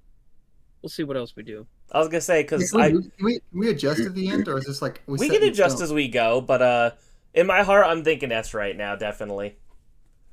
Something's got to be S. My gut told me S, and then once we started talking, my heart told me A. So next up, the Nintendo 64. I think this is a solid B tier, through and through B tier. I was gonna say, as much as I love the N64, man, it might be a C. Really? C? And Tyler's thinking it's gonna be an A? I love the N64, but after you name off the first 8 games, what do you have left? Yeah. And some people don't like the controller. I've kind of adapted the controller for some games, but I don't know. I think the controller definitely brings it down a bit. Playing games natively on the N64 sucks because they all look insanely fuzzy and they run at 10 frames a second. It gives me heartburn looking at Nintendo 64 gameplay on a Nintendo 64. It's absolutely brutal.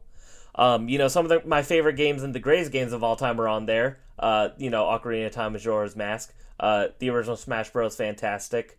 Mario 64, we just did a whole episode about. There's tons of great stuff on there. But like we said, once you get past the best 20 N64 games, the other 276 are absolutely whatever. He also talked about the fact Nintendo. This is where Nintendo fumbled the bag with the RPGs and Square. Mm-hmm. The PlayStation shift. They lost all the Final Fantasies here. So just looking back at it, you're like. But they did get Quest 64, which is overhated. And we got Paper Mario. Zach, you're saying this is worse than the NES? I think NES is being held up specifically by its historical and don't get me wrong, N64 is just bringing 3D games into the home, big deal. I just think the NES is historical because it's the first one. N64. I mean, N64 also revolutionized the 3D gaming landscape. I don't know. I mean, PlayStation did it first though, so PlayStation did it first. Was it 95? I think PS1 was 94 in Japan. Am I drawing a blank on it? Wow. PS1. These people watching are probably these fucking youngins don't know shit. Why? I know. Yeah, it's 94. Yeah. But I think the N64. It's tough for me because I feel like the 20 best N64 games, I would more often than not want to play more than some of my favorite NES games. But I feel like if we want to go up to B, I can do that. I'm trying to well, be honest Tyler with is you. sitting here thinking it's A tier, so let's here, have him defend himself. If we're putting it in B though, like for Zach, that means you want to put it behind the NES, right? And you think it should go above the NES? I think like I would be fine with B, but I feel like it should go above. Like Well- kind of like you were saying, like if I wanted to go play like a certain specific game, like if I wanted to play Mario, I'm going to the 64. If I want, I can't even say Donkey Kong. If I wanted to play Metroid, no, Metroid's not even on this. I'm not really defending my case right now. I like the N64 more than the NES, personally. I just know what I like. I'm just saying, if you handed... I don't know. I say B tier is fine if it's above the NES. That I don't know. Craig, where do you stand? I mean, for me, it's like I said, solid B. But I do think that I would, like, when I think of my favorite NES games and I think of my favorite N64 games, I would rather replay and revisit my favorite N64 games, I think. And to be totally honest, I'm not even really trying to be objective with this list. I'm totally just following my heart. So yeah, because what's going to be number one on this list is not going to be your guys' number one at all. So it's like we're going to have to decide that when the time comes. Also, as everybody knows, all of our tier lists are always like definitive. Like it goes by what we say. So whatever That's this true. ends up being, this is definitive. This is definitive. It's true. Yeah. So I mean, I think I am okay with N64 in B above NES. I think I could. For now, I am comfortable with Zach's it. like, okay, that's fine. I personally like the N64 more. I was just trying to be a little, devil's advocate here. But yeah, I'll take it. All right, we're doing it. Sorry, we'll get devil's advocate when we get to that thing. Next that's up, right behind you. the GameCube. Easy S in my opinion. Easy S. Zach, your face says otherwise. I love the GameCube. I mean, this comes But- down to the fact where I think we're getting into our problem here, where everything's going to be S rank. Yeah, see, this is where we're. I don't getting to, agree with everything's that. gonna be I S don't agree with that. because I don't think but GameCube is S. The GameCube is S tier. like I would much rather play GameCube than Super Nintendo. I mean, Super Nintendo has a lot of great games, but GameCube just. GameCube has the second best library of any Nintendo console. So I would firmly stand on that hill. Got a lot of good stuff. I love Animal Crossing, Melee, Path of Radiance, Wind Metroid Waker. Prime, Zeldas, the Zeldas. I am a Sunshine Defender.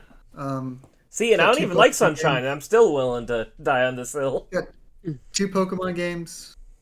SSX Tricky. SSX Tricky is the only console on this list with SSX Tricky. I'm trying to think here because GameCube's one of those weird ones where I love the GameCube. I grew up thinking the GameCube was gospel. And you look at it and it's like it sold like dog shit. It's like why did it do so bad? I guess it just got curb stomped by the PS2, but like I've never everyone loves the GameCube. It almost doesn't make sense why it performed so bad.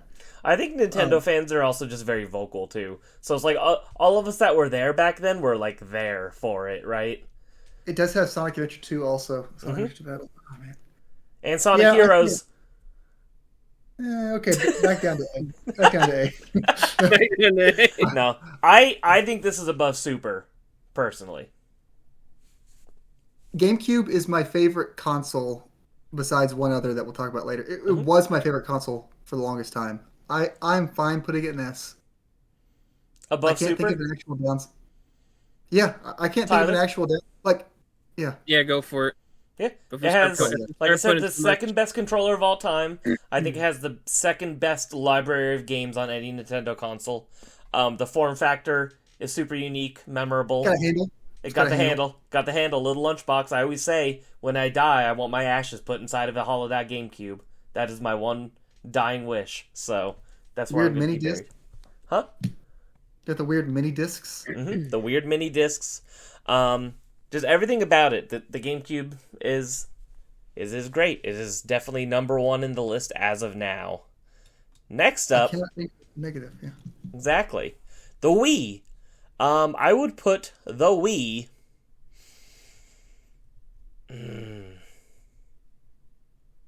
I think I want to Hey, below say 64. you said Wait, above the no. N64. Wait, where did we put N64? I don't remember. N64 is the top of B right now. Yeah, top of B. Top of B. Okay. Hold on. I'll say the Wii. If you're telling me like the Wii, like the first 3 years, I'm like, oh, that's an S. And then it's like, but then it just died. I was gonna Like, I don't actually feel say I think it should go in the C tier. Yes, I'm saying like at the end, like I played the Wii was what got me out of Nintendo games. I jumped into the Xbox 360 there for a while. I missed too. the end of the Wii Yeah. and the beginning of the Wii U generation because I was like, I don't know what. Yeah, the Wii I'm had a doing strong it. start. And honestly, who's going out of their way to like hook up a Wii and replay it? Mhm. Probably not a lot of people. And, there is a great, there's some very good Wii games, right? But I don't know if I think any, Nintendo series that have, like, the staples, the Marios, the Zeldas, the Metroids, the Animal Crossing, whatever. It's like, all those games are good, but none of them are the best in their series, in my opinion. Galaxy in one and two are very, very I was going to good. say, you could make Love the it. argument for Galaxy. But Skyward Sword is a very good Zelda game, but it's not the best Zelda game. Twilight Princess is better on GameCube and it's better on Wii U. I've always thought City Folk was the weakest Animal Crossing personally. I don't know. Not my favorite Smash. It's like everyone talks about the shovelware on Wii, and it's like yes, every console has shovelware. But when you consider how many Wii games there are, the shovelware ratio is very high. The great Wii games are very great, but the majority of the library is throwaway. Some games I wish just didn't have motion controls. Not my favorite way to play games ever.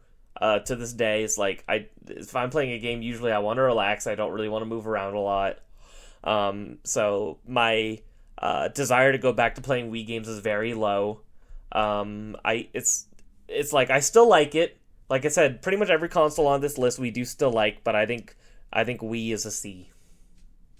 So I'm looking at my Wii games. Oh yes, go ahead. I'm looking at my Wii games, and outside of Mario Galaxy, love Mario Galaxy, but outside of Mario Galaxy, comparing to the GameCube counterparts, GameCube has a better Mario Baseball, has a better Mario Strikers, has a better Animal Crossing, it has a better Mario Kart, a better Smash. Mm-hmm.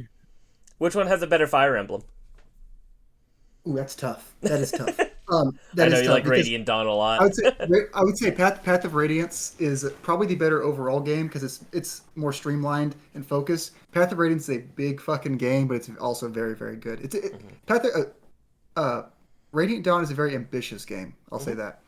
It's also very good. But So my only issue is that the Wii is also backwards compatible with GameCube.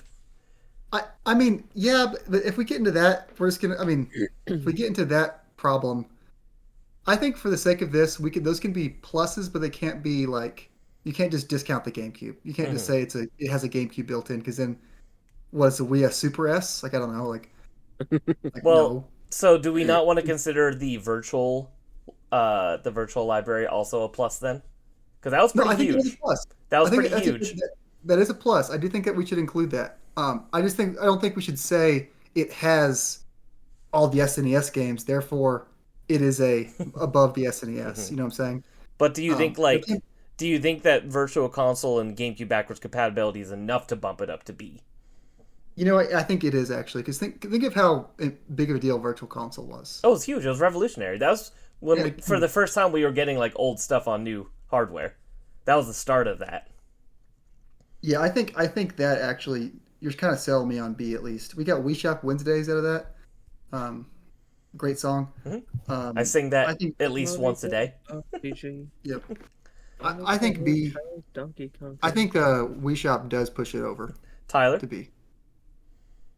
I pretty much agree. I mean, where I was originally gonna say we got N64 and B tier, and originally I was gonna say let's put it under the 64, and I didn't remember where the hell we put it. So if it's on B tier, I'm fine with putting it under the 64. And I mean, you brought up great points. The digital library, there's a ton of stuff on there. First time we got the virtual console. Virtual console still better than NSO. I was gonna say, actually, I think it should go last in B tier, below N64 and NES, just because we're giving it a lot of bonus points for games not native to the console. So he's getting into the club because he's friends with the cool kids at the top. Pretty much. That's what he is. Yeah. So Wii goes to the bottom of B, and with that being said, the Wii Mini is on this list just because I think it's funny that that thing exists. No GameCube's backwards compatibility, and it can't connect to the internet, so I think that's an easy C tier. It's the red and black one, right? Yes. I want to get one of those just because it's funny. Yes. But yeah, you did just knock off its two biggest perks. So I was telling them before the show, I got a Wii Mini at Target in 2015 for $50. It came with Mario Kart Wii. It came with the little racing wheel to put your Wiimote in, and it came with a Wii Motion Plus Wii remote. At the time, if you wanted to buy just Mario Kart Wii and a Wii Motion Plus remote, it was more than $50. So I bought that bundle just for the controller and the game, and I basically got a free Wii with it. So shout out to Target in 2015. I know we're kind of dogging on the Wii a little bit. I will just say though, that first few months, the honeymoon phase was magical. Unreal. Playing Wii Sports for the first time really was magical. Dude, one of my greatest memories is, I guess I shouldn't get too heavy into it actually. We're going to do an episode on Wii memory, so I'll hold it. But the Christmas of getting my Wii, absolutely sublime. I'll remember that shit forever. I think the biggest problem, here's the nail in the coffin. Mm-hmm. The best moment was the first time you play it. And then it never met that again. Like playing Wii Sports the first time was like the peak of Wii for me, and then it just slowly sloped down into obscurity. All right.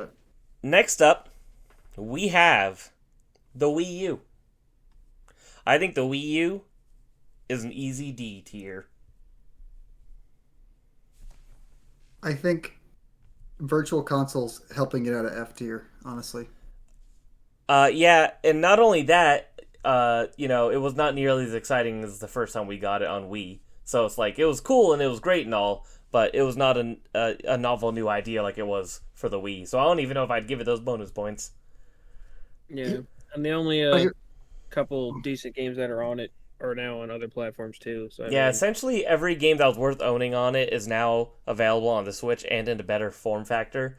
They changed things, they updated it, added content, all that. The Wii U itself felt like garbage. It felt like a child's play toy. I've always heard people say it felt like a Fisher-Price toy. I think that's a perfect way to describe it. The resolution on the Wii U screen was awful. It was cool that you could play games off that screen. Some games having the two-screen, the connectivity was cool and all that. But it was really pretty dog shit, to be honest. I was not an early adopter of the Wii U. I got it in 2014, so that was 2 years later. And, we got some great stuff on there. Mario Kart 8 originally. The Wind Waker HD was awesome at the time. Shout out to Tokyo Mirage Sessions. There's tons of, random great stuff on there. Breath of the Wild, came out very end of the life. But it's it was a failure of a console for a reason. It was Nintendo had a lot of charm back then still, but they weren't putting out a lot of quality content to support their own machine. And it showed. We got Splatoon on it, which is cool. So, shout out to Splatoon. But Nintendo got me to buy one, all thanks to Tropical Freeze. I got mine. I bought mine for Wind Waker HD, just because that's always been my favorite Zelda. So I got the Wind Waker HD bundle when I moved to Nevada, actually. I got my first paycheck of my new job when I moved out here, and that's what I spent it on, was a Wii U. My biggest Wii U memories, it's going to sound really dumb. I specifically remember watching Lost on Netflix with my roommate outside on the porch of her apartment. There was a hammock, and we would sit in the hammock and watch Lost on the Wii U gamepad. In 240p. In 240p. Hell yeah. And it was fuzzy and stuff, and she's probably like, "What the hell is this toy this guy has? Why does he have this over here?" So What a loser. yeah, what a loser. Loser. And then obviously Bayonetta 2, one of the greatest action Sure. games of all time, also came out there. So there was good games. But the console itself is so not good. I think it's an easy D, unless you have any arguments, Tyler. No, I put it in D. Okay. Yeah, and it doesn't get GameCube back compat. It does get Wii, but we've already said the Wii's library is not as good as the GameCube. Exactly. So, oh, I skipped this one on actual accident. The Virtual Boy. How are we feeling about the Virtual Boy, Zach? This is your system. Your time to shine. High pizzazz factor. But no, I mean, if we made a rule to only put one thing in F tier, this would be it, right? It's got to be the worst one. Terribly small library. It's like 14 games, and only one of them is good. Yeah, a lot of them are just like tech demos, basically. It would pretty sure it would like damage children's eyes. Horrid controller that has to have 6 AA batteries in it. Just the fact that it has a D-pad on both sides of the controller pisses me off. I don't understand what that's doing. Pisses you off. I'm glad I have it. It's a Are really you? cool. Oh, I am. 100%. I love the weird. I love that Nintendo goes for it sometimes. Yeah. That means they're gonna miss sometimes. Yeah. That's usually when they fumble. Yeah. Yeah, I think this is easy bottom D tier. This is probably going to be the lowest ranking thing on here, possibly. Oh, do we not have an F tier? We do not. Okay, then yeah, bottom of the D tier. Sure. Yeah. Bottom of D creates a new tier, F. Okay. I don't really know how to use that tier list website maker, otherwise I would make an F tier, but it's just going to go into D tier. Okay, yeah, just point is the lowest tier. Whatever. Exactly. It's the yeah. bottom. We are ordering these consoles, so. Tyler, do you have any opinions on the Virtual Boy you'd like to share? Not really. I Nothing. mean, I played a kiosk of it once, and that was it. Yeah, I'll say I never played an actual machine, but I've played the games emulated via Nintendo 3DS. And most of them are fucking dog shit, except for Jack Bros. Jack Bros was really fun. And the little bit of Wario Land I played was okay. Yeah, heard good things about Wario Land. Mm-hmm. But everything else was not very fun. Even the Mario Tennis game, it was just like something about it. Everything just felt off. It was weird. It's very simple too. You just kind of like. I will say it is cool seeing Virtual Boy games in motion because there's something like they had to make it such high frame rate and the sprite work is very detailed. So a lot of it looks cool in motion, but it's not fun to play, unfortunately. So It's cool to see because it's so weird. Yeah. But it's like it doesn't mean it's good. yeah. And- I don't know. All right. Next up, we're on to the final line of the home console area, the Nintendo Switch. Tyler. It's got to be an easy yes. Like, I mean, it has pretty much everything you'd want to play. They almost pretty much put everything over to it, like to the point that you have full franchises on the freaking console. I mean, the fact that you could take it anywhere you want, you play it at home. I mean, NSO is another big thing. I mean, Virtual Console is better, but NSO adds to the form factor. I mean, I don't know. It's got to be S. So as the biggest Switch defender in the world, if we're doing all three of them, I'm going to say the original Switch. Oh, wait, is hard- yeah, I is forgot. hard to We're go doing back all to. three. Yeah, Three, Switch right? and Light and OLED are also included. Oh, If we're going back to okay. the original Switch, going back to that huge bezel around, and the screen's not as nice, and the Joy-Cons are real flimsy in the rails. I forgot about this. The hardware quality is not fantastic. But yeah, the library, I think it's the best library there is. Mm-hmm. Straight up. There's basically every franchise has one of the best or their best game in the franchise on the Switch. Plus the NSO and all that. But I think if we're giving the first Switch specifically, it doesn't have to be an S for me. I was going to say is A, Yeah. so. Yeah, I forgot that we were doing different factors of that. In that case, I would say A. Yeah. Yeah, I think it's A. And before we start the Switch Lite and Switch OLED conversation, I actually would put all three of them in A. I know you guys are going to disagree with me. Oh, You dude, would put the Switch OLED's beautiful, man. you I would know, put the but OLED in A. my issue with the Switch, obviously it has a very good library. My issue is just how so many of the games, including first party ones, run like dog shit. The console is underpowered from day one, and that carried up all the way to 8, almost 9 years later. And to me, some of these technical problems, especially with first party, are unforgivable to the point where I think it knocks it out of S. I understand the strong library. I understand, it's fantastic being a half handheld, half hybrid, like console hybrid. But I think that the Switch showed its age like the day it came out, and for me, that puts all of them into A.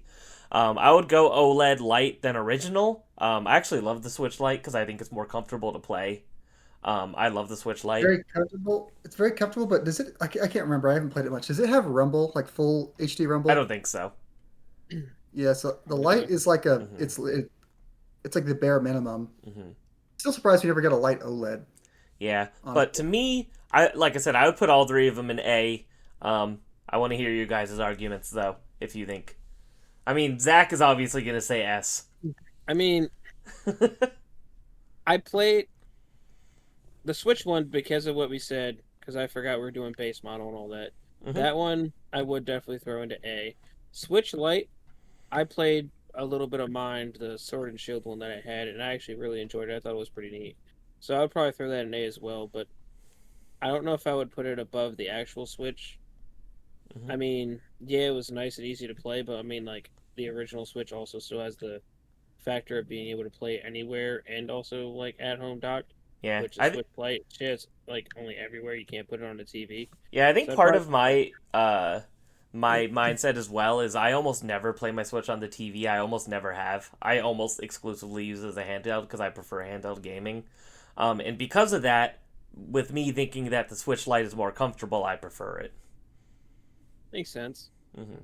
I But think. I then think we're. mm, go Zach.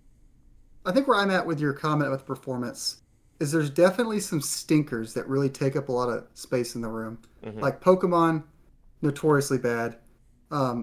I can get over Breath of the Wild, Tears of the Kingdom. I know some people had issues with that. I was impressed with Tears of the Kingdom's like the physics system and stuff. Hmm. Oh, Um, definitely. could perform better. But then you have things like Mario Odyssey, Smash, Metroid Dread, Pikmin 4.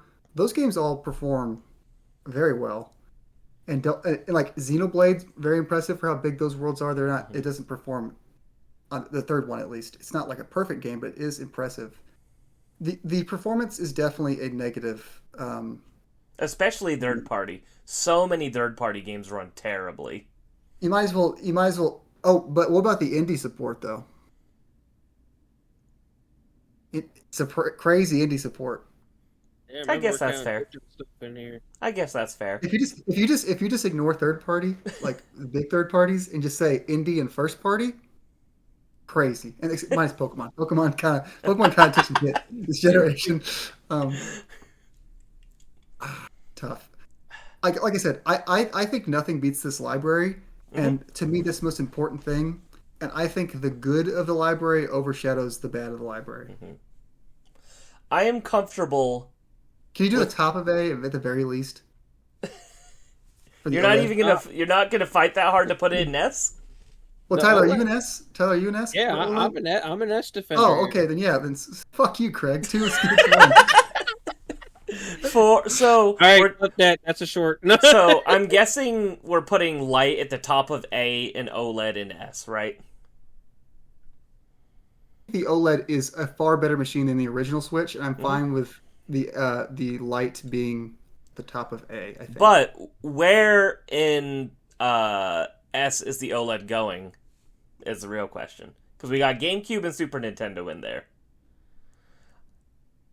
I think I would put it. I mean, obviously, I would put it behind Super Nintendo, but you guys need to discuss this because it kind of works out when we disagree because there's three of us. So if anything's 2-1, Whatever gets 2 votes wins out. Ah, shit, dude. But I feel like I'm gonna say I want it in the middle, and Zach's gonna say he wants it at the top.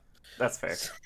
I will say though, I think the 3 that I have an S right now, or that we have an S, the 3 that I'm thinking of would have been my S's: GameCube, Super Nintendo, Switch.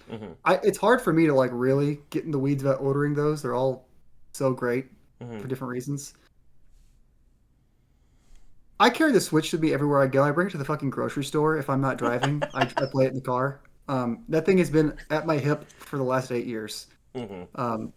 So I am very biased. Well, if I would put it at the bottom of S, if we're putting it in S, if Zach would put it first and Tyler would put it second, I think it's fair to put it in the middle then, right?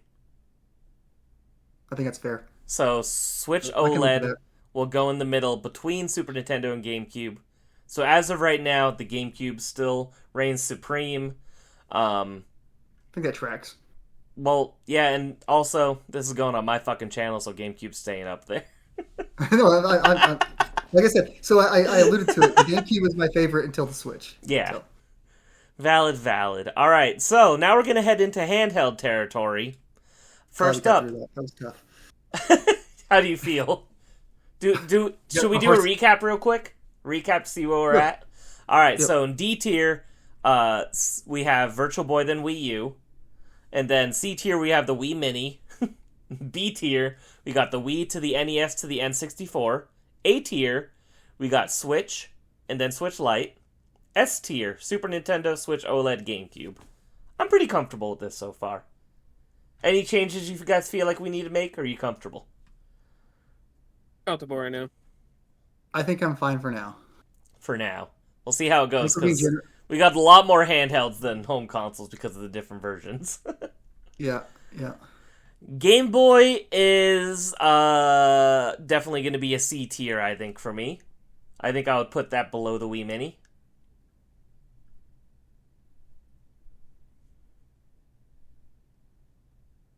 They're thinking. I think I'm not against. It's a very important thing. Yeah. But it's like just living off of historical importance. Yeah.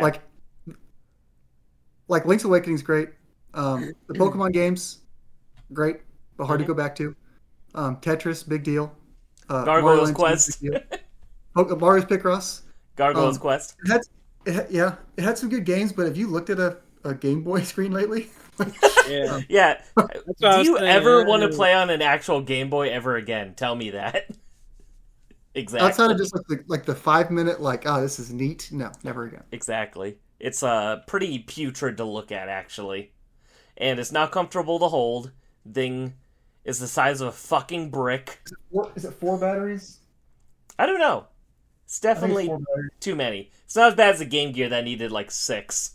But yeah, I'm looking at it right now. The screen is like 10% of the size of the console. It's like it's so small.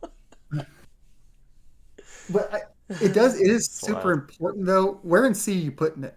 I was gonna put it below the Wii Mini.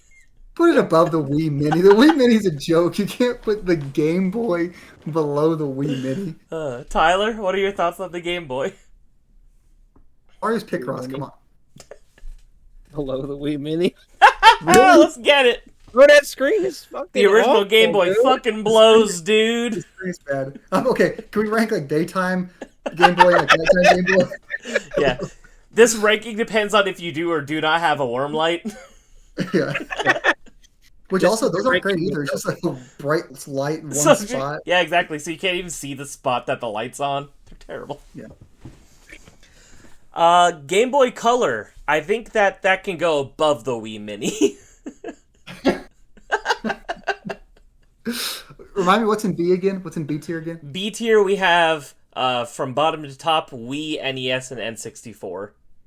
Wii, NES, and 64.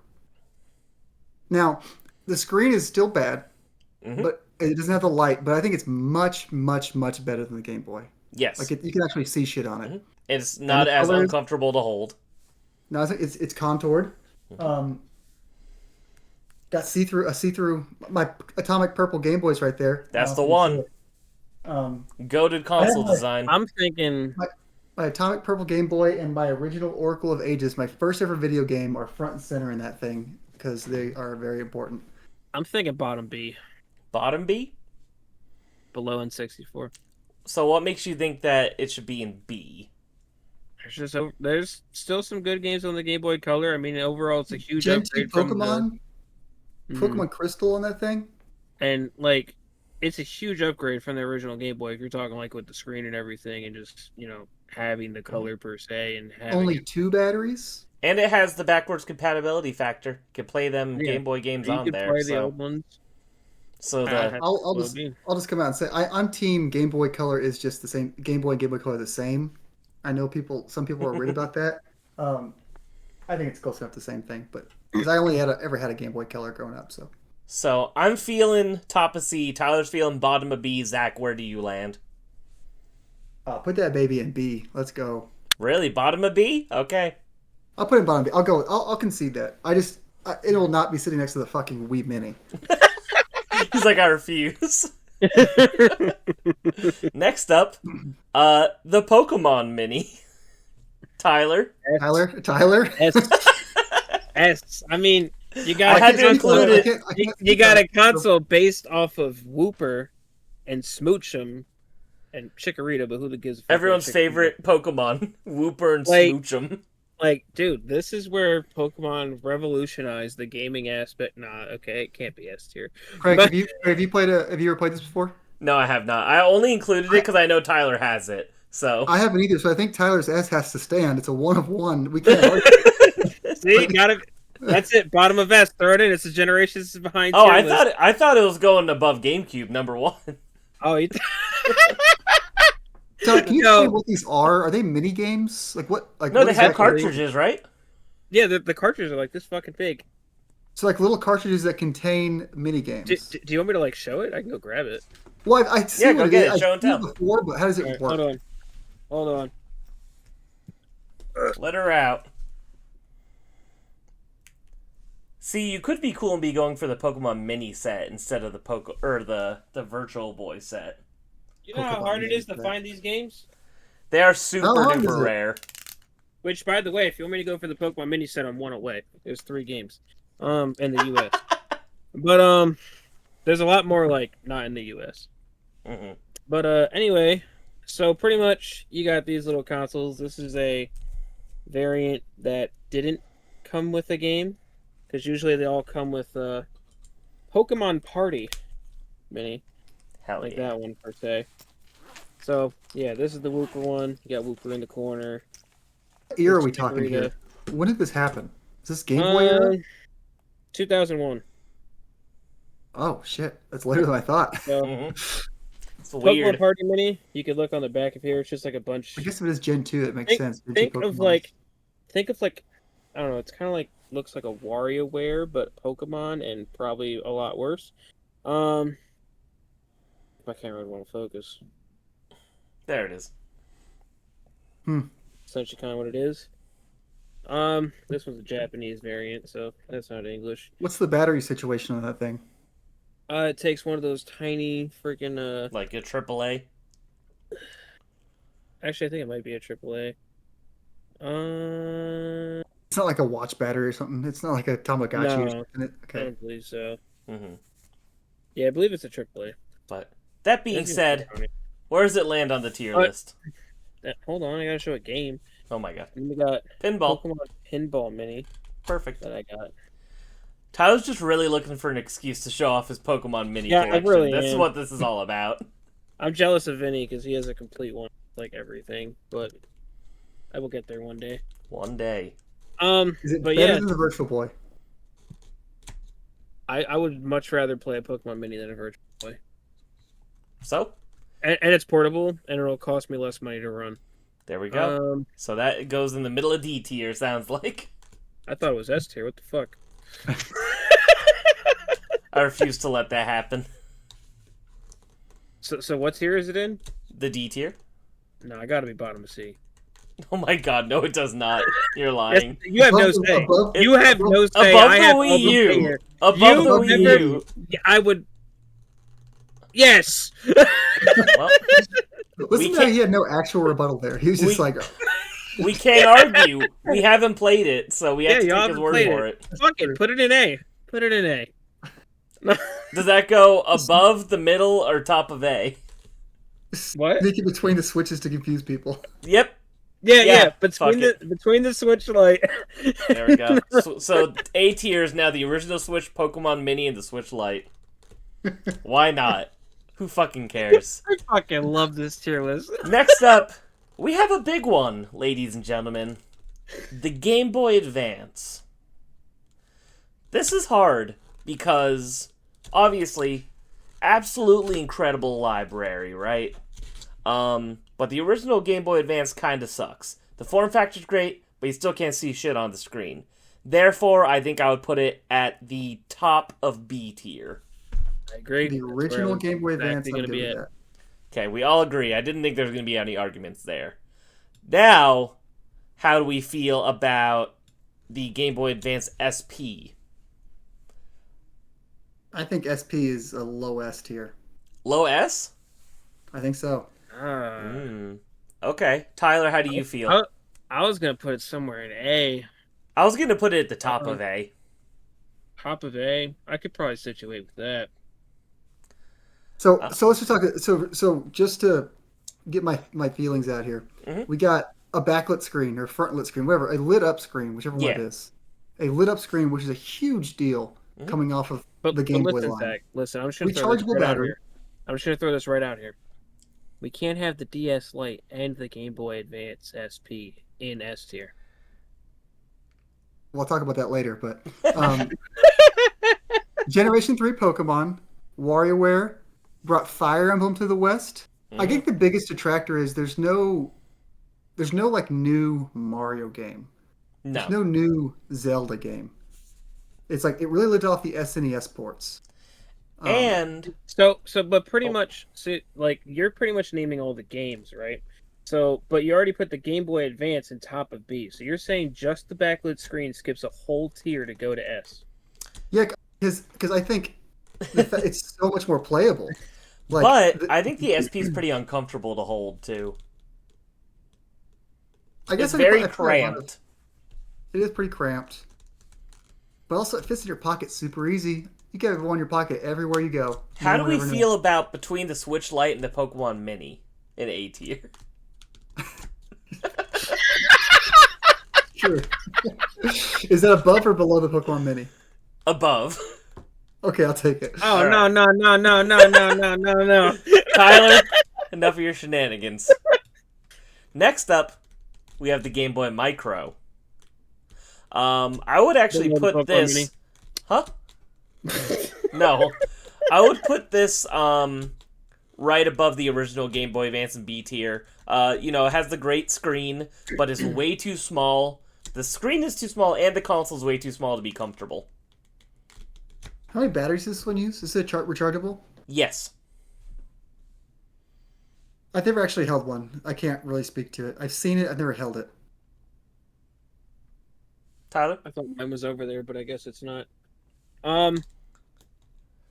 Where'd you say we're putting this thing? I was gonna say above the original Game Boy Advance in B tier, so top of B tier. Top of B. How cramped is Micro. it? Is it... And a lot of that... I don't know Do why my hands touch when I'm playing this? Like, Well, I don't know. It's hard because your hands probably would. the library for the Game Boy Advance is just that good, but I don't think any Game Boy Advance system is perfect, right? That's my issue. The original has the shitty screen, the SP is too cramped, and the Micro is also too cramped. reason. And the screen looks incredible, but it's because it's so tiny, so everything just looks so pixel perfect on there. If we were talking just libraries, I think you could argue Game Boy Advance is like top 3. But the system itself is what's holding it back, in my opinion, the form factor. I lost you. You said Game Boy Advance top 3 libraries? Yeah, I think in terms of the actual libraries, I think it's top 3. Yeah. But I don't think any Game Boy Advance system is actually comfortable to play, is my issue. That's why I don't think any of them go into S tier. I'll just say, I'll agree with you. I'll concede. I'll just say it's really nice. I played in college a lot. one-handing my SP playing Sacred Stones because it was like a very one-handable game. Hell yeah. So I'd be SP's great. All right, Sure, we'll so take a high can we a agree mule. with the micro being top of B tier? Tyler? Mm, yeah, go for it. Zach? I've never held. I don't know. I can't really speak All to right. it. If And you say Micro- the screen's good, then go for it. I was also going to say, my favorite game of all time is a Game Boy Advance game, so it does get brownie points for that as well. Have you ever played it on a Game Boy Advance? Yeah.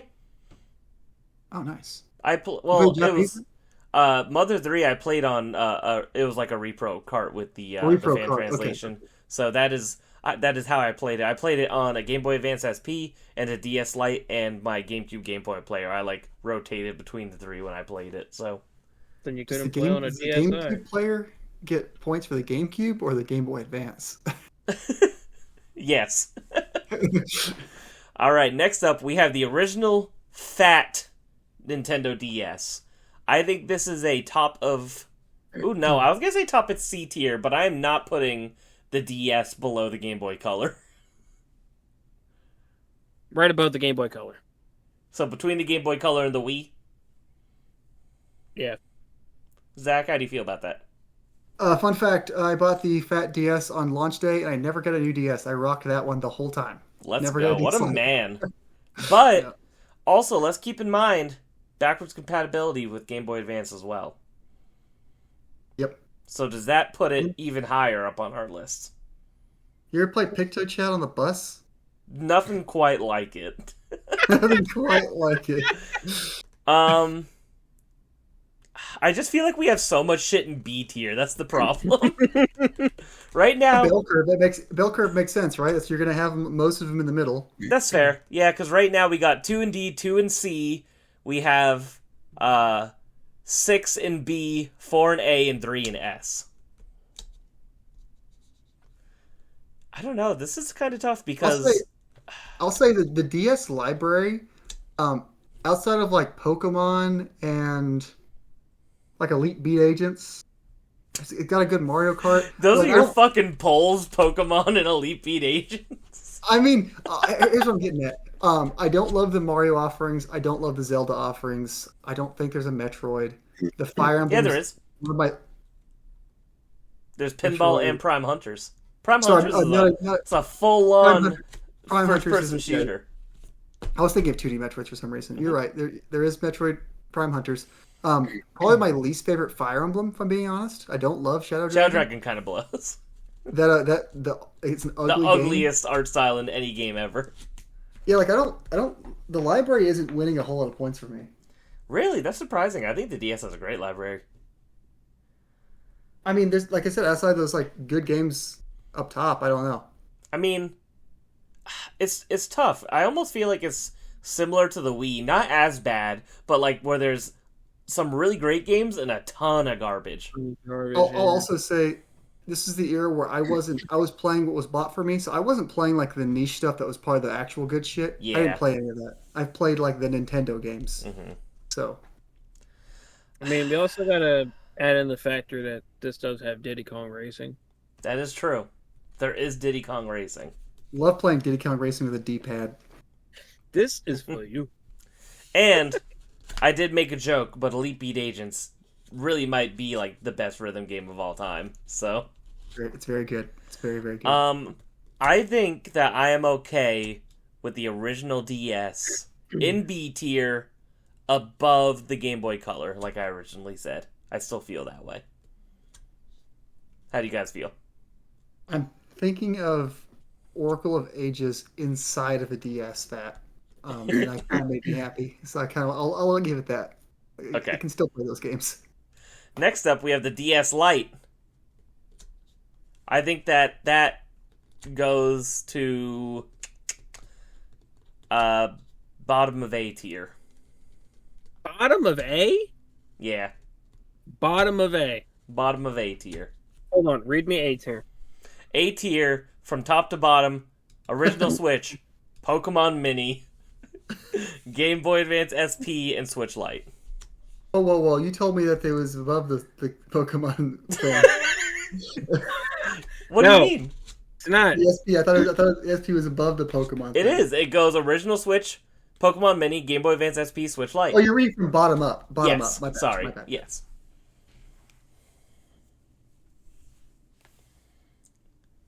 Tyler, you look deep in thought.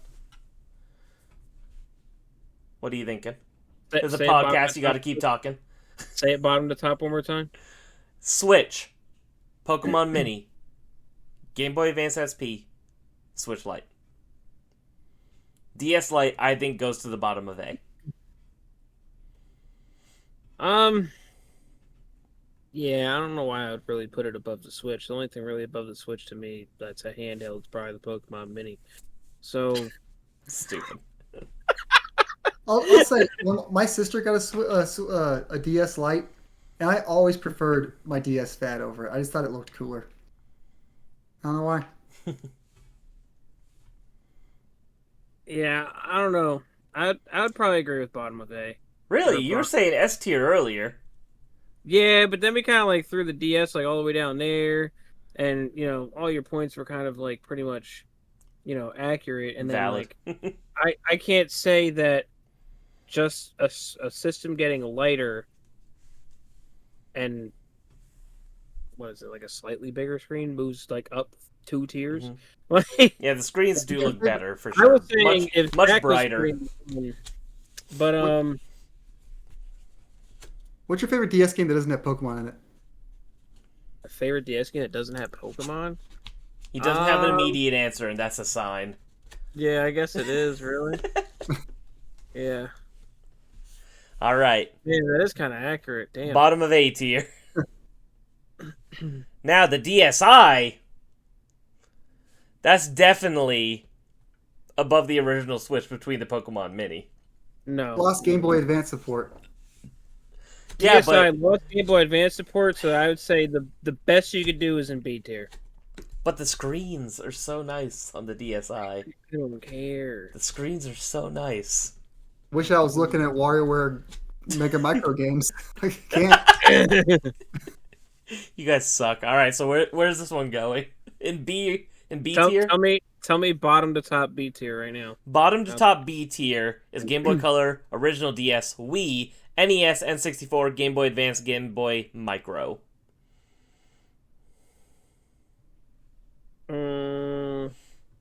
Definitely below the Wii. Below the Wii. How do you feel, Zach? To be honest, I do better when you're listening. I listen better when you're listening top to bottom. So bottom to top means nothing to me. I have no idea what you're saying. So do you want me to tell you top to bottom real quick? Yeah, tell me top to bottom. Tell him bottom to top. Okay, so top to bottom comprehend on order. B tier: Game Boy Micro, Game Boy Advance, N64, NES, Wii, DS, and Game Boy Color. Just right above DS. Below the Game Boy Color, I think. Bottom, wow. I don't know. I never had a DSi, so I'm gonna put it between the DS and the Game Boy Color, and we can call it even. Because I would have put this bad boy above the DS Lite, but y'all don't have Game Boy fucking Advance taste. support is a big deal. I think losing Game Boy Advance support's a big deal. That's a whole library you lose, bro. We punished the Wii Mini for losing GameCube support. You're right. All right, now the DSi XL. The same, just above it. I don't know. Above it. Nice and beefy. Next up, Yeah. the 3DS. Original model 3DS. We have 6 3DS models to go through, so we need to be meticulous about this. Does this have the ambassador program thrown into it? Sure, let's say yes. Does Ambassador Program transfer? Is it account based? Can you get it on any 3DS? I think you had to transfer like the entire system memory. But you can transfer it between. It's not just specifically this iteration of the 3DS. No, I'm pretty sure you could like move it to another one. So Okay, so I'm saying we shouldn't give this points over No. other 3DSs. Okay. no, definitely not. The ambassador program is not a selling point. Oh, Sacred Stones is on there, and I think My Minish God. Cap. You can suck it. Oh, you guys. I think that the original 3DS is going to be top of B tier. I'm fine with that. launched pretty poorly. Exactly. It's like the 3DS, phenomenal. The original model, obviously the weakest one. Do we punish specifically the original model for things not getting rolling until the other models came out? I don't think so. You still get the benefit of the full library. It was all there. I think so. Because you could play everything on there except for the 4 exclusive new 3DS games. Yeah, yeah. It's like a notoriously slow start. It was overpriced. They had to drop the price. Drop the price. Drop the price. I like the 3DS. I'm fine with top of V. I'm not going to fight you on that. Top of V. And then the 2DS, I think we could put below the Wii on B tier, personally. I think you meant below the GameCube in the S tier. The door stopper. No, definitely not. Door stopper is below the Wii. It's just But can we talk about how cheap of an entry point it was at the end? Like $80, and you got Mario Kart. So cheap, and it was always cheap too. I think even when it first came out, it was like $120 or something. It was dirt cheap. This is what got me into it. This and Pokemon X. Mm-hmm. So what are we feeling, Tyler? I don't know. It is pretty ugly to me. I don't like it. It's not comfortable either, really. I think it looks cool, and I got a really nice soft case for it. It was beautiful. You also own a Virtual Boy, so I'm looking at that thing and I'm smiling. The door stopper is beautiful. No, I'm not gonna. It's got to be below the regular one, right? At least. I think that I would put it between the Wii and the original DS, so like mid of B tier.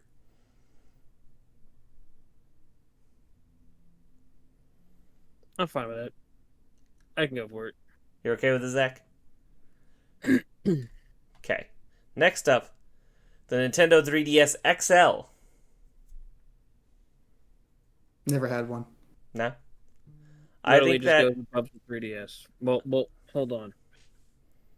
The bigger screen is really nice. The bigger screen is very nice. And we have what, the original 3DS top of B? Yes. I might move the 3DS XL to the bottom of A. Bottom of A? I'm okay with that. Zach, are you okay with that? I'll have more feelings in a second here, but yeah, it's fine. Okay, me too. Because the new 3DS XL, to me, is the number one Nintendo console of all time. Above the GameCube, above the Switch OLED, above the SNES. Are you counting the fact that you have one that has every game on the planet? That's not even my go-to console. The one I usually use is the new 2DS XL. So I think that the not even the XL, just the normal size new 3DS XL is the best gaming console of all time, bar none. Most comfortable. I think that it feels amazing. It looks amazing. The games look great on there because they're not blown out on the bigger XL screens. I think that it has a phenomenal library. It is my favorite system of all time to play on. Period. I think my biggest downside in the 3DS is I hate turning it on and trying to start the damn game. It takes like a minute and a half. It's like it does. All the icons. The loading time could be a little rough, yeah. I love the 3DS. I'm not gonna fight you super hard.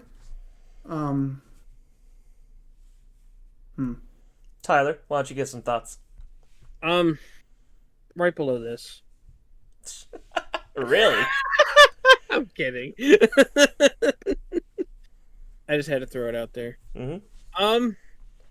So you're saying this is like number one, like all the way above? For me, number one, yeah, I would put this above the GameCube. It's my favorite console of all time is the 3DS, and I think the new 3DS is the best version of it. Man, I mean, I feel like this handheld definitely deserves to be into X, but on top of S, I'm a little iffy with. Mm-hmm. I'm with Tyler. I'm feeling S.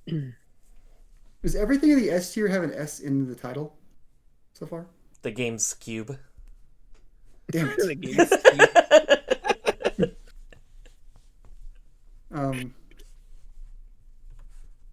Yeah, I don't see it being above the GameCube, honestly. But do you see it being above the Switch? Me, OLED. no. Do you see it being above the Super Nintendo? I'd put it above the Super Nintendo. The fact that I can put it in my pocket and it's easy to bring around. This is the most. The portability factor is fantastic. Mm-hmm. You I can said get I a lot carried of the Switch everywhere with me, but I couldn't carry the Switch in my pocket. No. This thing you can carry in your pocket. Yeah.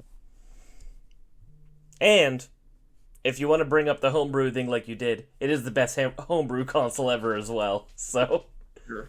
It's fun and easy to mod. it is fun and easy to mod. I got a bunch of PS1 games on that bad boy. I got every Game Boy Color, Game Boy Advance, DS, 3DS game I could ever want to play. It's beautiful. I'll say I'm fine. I am perfectly 100% comfortable S tier, but I think it's bottom of S tier. Not above Super? I'd put it above Super.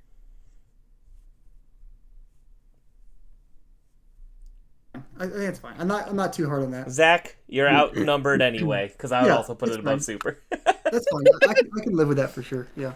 Next up, the new 3DS XL. So same thing, but bigger. I would put it at the bottom of S. Sure. Tyler. Wait. So you would put the smaller one Above, yeah. above the bigger one? Yeah, I think that games look better on the smaller screen. They don't look as blown out. Which one had I mean, better this is true. special editions? You heard it here. Size doesn't matter. The XL honestly had a lot more special editions. That's the one that got a million different versions. But if you guys want to put it above the smaller version, I'm okay with that. I never had one, so Tyler, do you think it should go above it? I would still definitely put it above the Super. Okay. So wherever you want to throw that bad boy.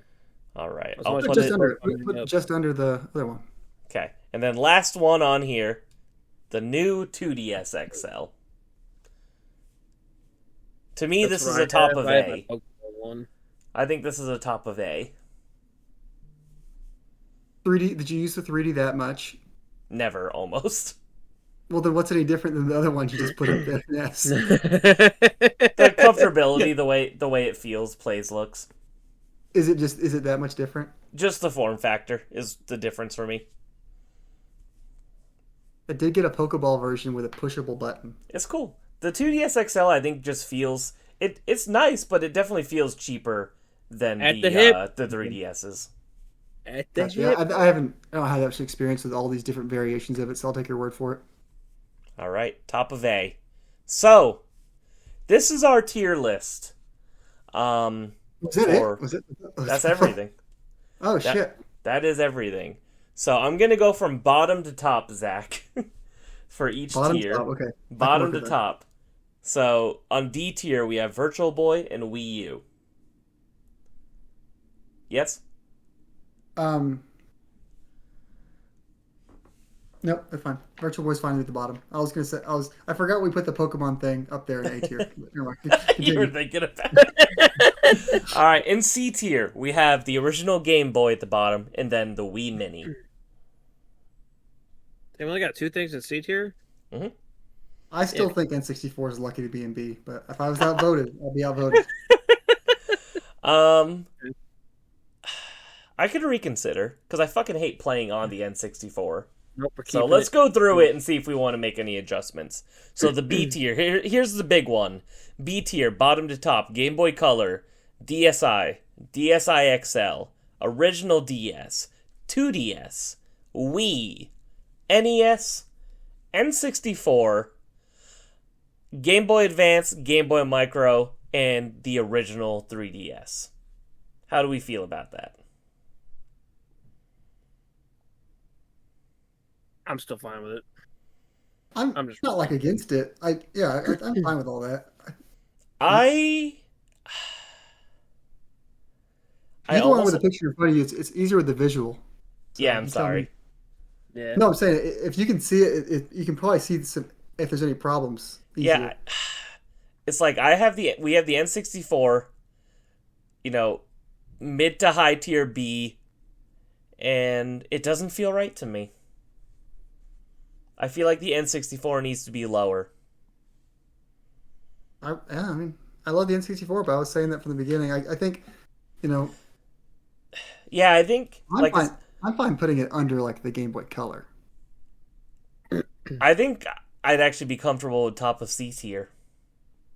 Oh man, I'm gonna put the 64 all the way down to C tier. I think I would put it there. I think that its Close top your eyes 10 and think of game Ocarina its of Time top real 10 quick. games are incredible, and then everything else is kind of fucking doo doo. So, and like I said, I hate. I a lot of my choices in this too have been about actually playing on the hardware, the experience. Do I enjoy actually playing it? The N64 is a hard no. I do not like actually playing the N64.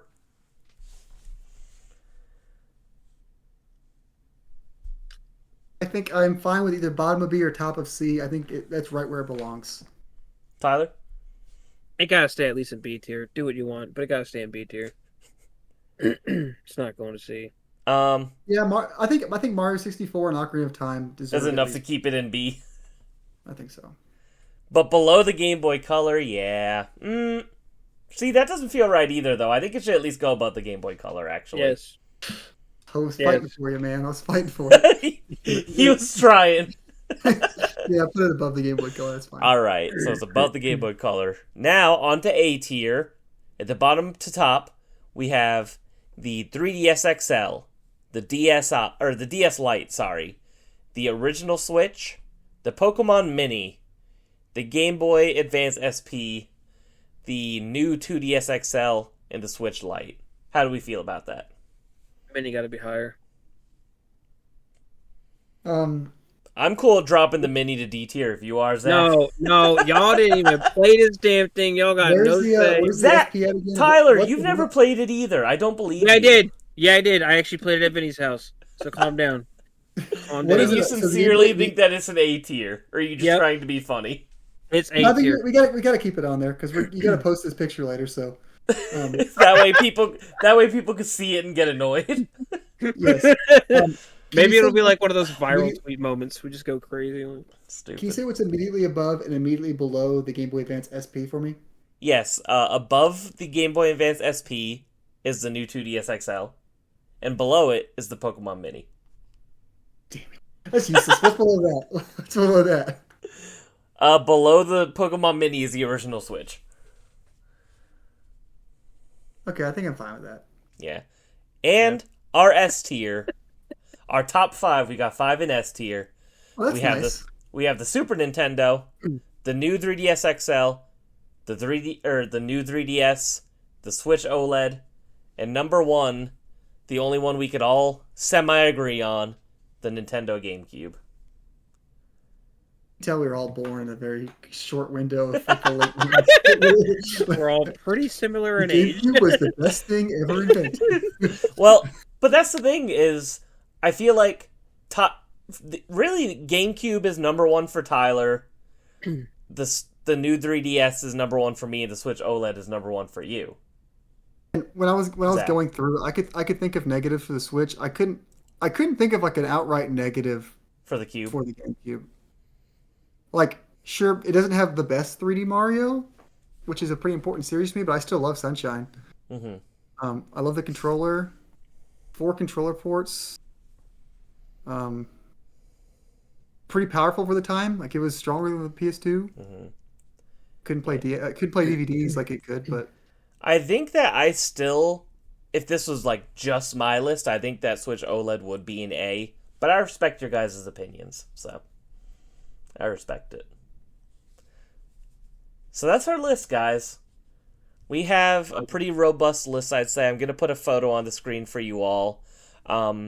Just as one final hurrah, let me read from top to bottom, not in tier order, but just like name the consoles from bottom to top. So from our lowest ranked to our top ranked, the Virtual Boy, the Wii U, the Game Boy, the Wii Mini, the Game Boy Color, the N64. Oh my god, I had a hiccup. The N64, the DSi, the DSi XL, the original DS, the 2DS, the Wii, the NES, Game Boy Advance, Game Boy Micro, 3DS, 3DS XL, DS Lite, Switch, Pokemon Mini, Game Boy Advance, new 2DS XL, Switch Lite, Super Nintendo, new 3DS XL, new 3DS, Switch OLED, and the GameCube. I like it. It's I'm pretty satisfied with it. I think this is pretty solid. Can you please post it on Twitter or Bluesky, please? I need to see people comment on this. Should I do my first skeet? I haven't skeeted before. Yes, you should. Isn't that what they call it when you Skeet post be on about Blue the- Sky? You skeet. Yes. Sweet. Yes, we'll have to post that. But yes, that was fun. That was fun. I felt like we That was a were. lot of fun. I feel like we agreed more than I thought we would. I thought there'd be a bit more contention. Our favorites, but I think at the end of the day, we kind of Just- like all these things in general. Yeah, it's like really, I would at least pick any of these up and play them any day. You know, B tier and above. C and D tier probably not any day, but everything else, the majority, I'd be willing to, play at almost any time. So You'd be willing to pick up a mini anytime? I'm happy to hear that. yeah, exactly. You know what? Make that number one above the GameCube, above the Switch OLED. Here's the true test: if you could have, if someone handed you $1 million, no, Okay. let's say $2 million, and the only video game system you can ever play again is the Wii U. Not homebrew, regular Wii U. Would you be happy in life? No. I think I would take the 2 million and then I'd find a new hobby. Yeah. It's a lot of fucking money. Yeah. And I could start hiking, maybe do something that's a little bit better for me, No, video games are life, right? So Video games are life. It's goddamn right. We do have some write-ins. Don't forget, we didn't forget about you, was what I was trying to say. So thank you all for those of you that wrote in. Let's go ahead and start. I'll go first, then Tyler, then Zach, and then I will go ahead and read the last one as well. So first off, we got a write-in from Patrick. He said, for years, the Super Nintendo was my favorite. So many wonderful classics like Super Mario World, Donkey Kong Country, Final Fantasy 4 and 6, Link to the Past, Chrono Trigger, incredible Street Fighter Mortal Kombat ports, and many other greats. But then in 2017, it all changed. The Nintendo Switch is by far their biggest triumph, packing console power into the palm of your hand, well, two hands, combined with the two most incredible Zelda games and one of the best 3D Mario games in Super Mario Odyssey. It was just the tip of the iceberg. The list of classics and amazing games is almost endless, and the hybrid console handheld was a game changer. I have so many strong memories of the Switch that made me fall back into deep love of gaming, something that slowly faded with the Wii U generations and early days of PS4. So, by far, the Nintendo Switch is my favorite console. Charlie, put that shit at the top of S right now. OLED. The OLED. It is. Honest to God, I do think that I take for granted, how cool the Switch being a handheld and home console at the same time is, just because I'm so desensitized to it now. But it really was the sickest shit in the world in 2017. It was an absolute game changer. So That's totally valid. The Switch 2 is gonna be incredible, man. Like if the Switch 2, if the Switch 2 didn't get any more games ever, it was just the ideal version of the Switch, I'd be happy with it. Like I think it's already it's already so good. Yeah, you already got what you wanted out of it, right? Yeah, it's just a Switch that doesn't have performance issues. Yet. Tyler, want to go ahead and read the write-in? Next write-in. All right, we got, hey y'all, John is back, and I don't have much to say. I'm not a good at typing, but here are my... That's how it's typed. That's how it's typed. I'm not a good at typing, but here are my 5 favorite Nintendo consoles, and for number 5 is the N64. 4 is the Wii U. 3 is... I didn't know that about Jonathan. 3... John, you had a Wii U? I'm throwing a blank now. 3 is the Game Boy Advance. 2 is the Super Nintendo. And my number 1 is the 3DS. Let's go. He gets it. Did John have a Wii U? Zach, we got an essay for you as always from your best friend Jason. See here. Hello there, fellow Nintendo fans. Jason here to give you my list of favorite Nintendo systems. I'll keep it to my top 5. So here we go. Number 5, the Game Boy. Now, not necessarily the first handheld console, but the one who really started the modern craze for it. With its great battery life and your favorite games from the NES now portable, I just loved playing games like Super Mario Land series, Final Fantasy Legend series, and to the Mega Man games. Number four would be the Nintendo DS Lite, not the original Nintendo DS, and not the DSi. The Nintendo DS Lite was the Nintendo DS made better, lighter, better hinges, better screens, and can still play all those great GBA games. Some great games like Etrian Odyssey series, Phoenix Wright series, and the Dragon Quest remakes. Number three would be the Game Boy Advance SP with its sleeker clamshell design and backlit screen. That was a way to make an upgrade to an already great handheld. It was like having a portable SNES in your hands with fantastic games like Castlevania series, both Golden Sun games, and the Mega Man Zero series. For my number two would be the NES, the system that revitalized the video game industry here in the US. I still remember using my Christmas money to buy my NES and never regretting it. With so many games that started their franchises on it, like Metroid, Final Fantasy, and of course Mega Man. Now for my number one, it would have to be the SNES. There was just such a leap in color and graphics compared to the NES. Of course, it's really tame today, but back in 1991, being 14 years old, seeing what's to come, my Nintendo Power magazine, just hoping to get one for Christmas. Yes, I could have asked for the Sega Genesis since it did come out 2 years earlier, but I was a die-hard Nintendo kid and knew Nintendo would come out with their own 16-bit system. When I finally got the SNES with my packing copy of Super Mario World and Final Fantasy II, I couldn't have been more happy. With games like Donkey Kong Country series, Street Fighter II games, and of course the Mega Man X series. Now we just need a demake of Final Fantasy VII on the SNES so we can have yet another game better than the remake that shall not be named. Well, that's all I had to say about my top 5 Nintendo systems. I know it's a long one again, but I just have so much to say. We here for it. We here for it. We appreciate your essays. I'm pretty shocked. No, go ahead. I'll say I think an SNES Final Fantasy VII remake would go kind of hard. Oh, it would go incredibly hard. But that'd be so much work. It's amazing that the NES version exists. So. Yep. Man. All right. Last I'm up. surprised you put the SP above the DS Lite. I don't know. I mean, we did too, but. So are you shocked? Because I would. Y'all Tyler agreed, just really went, damn, I can't agreed. believe myself. It was more on y'all two. Like, I would have put it, but I wasn't going to argue it. I got my wish. I got my. Look. Your Pokemon Mini, damn it. You know it. All right. Last write-in. Sir, now I rock a Teller suit, said, allow me to reintroduce myself. My name is Teller Suit. 6 times short time. Different take on this question. I like every system besides the Virtual Boy. No offense, Zach. I believe every other system is worth owning in terms of offering a great entertainment experience. Some libraries are better than others, but I don't think anyone regrets owning any Nintendo console / handheld besides the Virtual Boy. I like the besides the Virtual Boy. I mean, you know what? That's valid. Let's just redo our tier list. Everything is an S, and then the Virtual Boy is an F. Yeah. To be clear, I think it would be funny if I just become synonymous with the Virtual Boy, even though I just bought one because I thought it's stupid. Watch that video of yours take off, become like your first video to hit 1 million views. I would love that. I'm just cursed to play Virtual Boy, do Virtual Boy content the rest of my life. The Virtual Boy YouTuber would go crazy. Yeah. Oh, that'd be awesome. What's up, guys? No more news in the Virtual Boy. It's still dead as hell.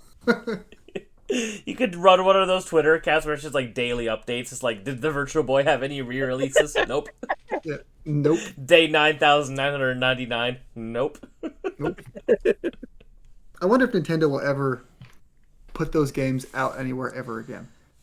Probably not, because the 3DS would have been the perfect place, right? Like if they did like a Virtual Boy collection, but clearly they're not putting alas. it anywhere if it wasn't on 3DS. Yeah, I don't know. I mean, they have Virtual Boy stuff at the Nintendo Museum in Japan, so they're not ashamed enough to not have it on display in some way. But oh yeah, they'll acknowledge it, and there's like Easter eggs, like the Virtual Boy shows up in games, like WarioWare and stuff. Yeah, it shows up, but will those games ever make it anywhere? I wonder.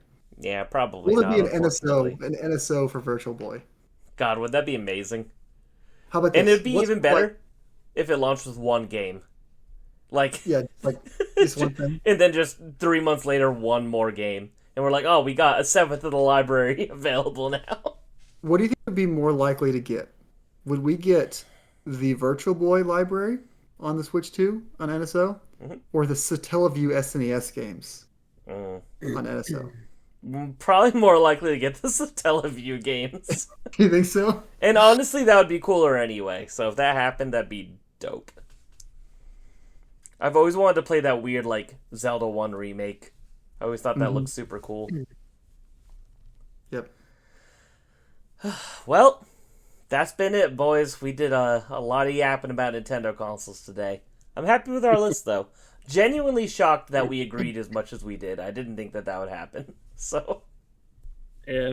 Not forget the elephant in the room. There's a fucking McDonald's Happy Meal toy in the middle of the A tier. I don't know how good this system is, bro. Like, you know how I do, like, the little overlay for our episodes, and I always put something in the corner relevant to the episode? I did, put the Pokemon Mini as that thing in the corner of this episode, too. I didn't think that it was going to be in the A tier, but it's right. We can't rebuttal. We haven't played it. Sure. We can't really fight back. So, smack dab in the middle of A tier. There's 7 consoles in there, and the middle one is the Pokemon Mini. Good times. So, it's a beautiful thing. There it is. It is pretty beautiful, actually. It's a fun little guy. I'm not going to say it's not neat. Yeah, you got a little side button. Not quite like a side button. Yeah, you got a side button, you got A, B, and you got the D-pad. Oh, that's stupid. Cool. Our list would be perfect. I should have just not included the Pokemon Mini on our list, but it's fine. You gotta have the wild card in there. Someone's gonna tweet at you or skeet at you. What the hell is that thing in the A tier? Dude, I can't wait to get skeeted on. It's gonna be my first time getting skeeted. Very important moment in my life. I'll re-skeet you. Thank you. I also don't know, never pointed out, wore my Xbox shirt intentionally today. I tried to not wear a Nintendo shirt. I definitely wore a Nintendo shirt. I go up in here, Sonic the Hedgehog, baby. But Sonic the Hedgehog's now making the Smash Brothers of racing games, so it's okay. That's true. I can't wait to race as Hatsune Miku in Sonic Cross Worlds. I was gonna be so upset if, like, I was like, okay, what Sega characters are they gonna get in here? And then the first thing they do is Hatsune Miku. I'm like, they're not taking it seriously. They're not taking this Technically, she is owned by Sega, though. So yeah, I get it. I don't know if you've seen, like, in the Discord when I replied to Bitsy Link and I said the leaked Bikini Bottom level was real. Like, I'm dead ass. There's a leaked Bikini Bottom level, and so SpongeBob is gonna be in that game, dude. It's very weird. Level. It's very strange. Yeah, the Minecraft. So it's they're just doing whatever the hell they want over there. It's definitely just like crossover porn slop. So the Minecraft Sega tie-in. There's nothing there. Like, no, what is that? Not at all. Joker from Persona 5. Very exciting. Ichiban from Yakuza. The Xbox was like the Dreamcast. I don't know. A lot of people say the original Xbox was like the Dreamcast too. That is kind of like a... Maybe Sega's like friends with Microsoft. Like, let's get fucking Steve in here. I don't know. It's goofy. I'm sure it'll be a good time, but of the Sonic racing games I played, which isn't a lot, I've found them to all kind of just be like whatever. So I don't even know if I'm going to pick it up. I was network test for this one, and it was actually pretty good. Was it? Yeah. I like Sonic Riders a lot. Sonic Riders was sick, but that's a little bit different, right? That's a little bit more unique than like a kart racer like that. That's your US set for the Pokemon Mini.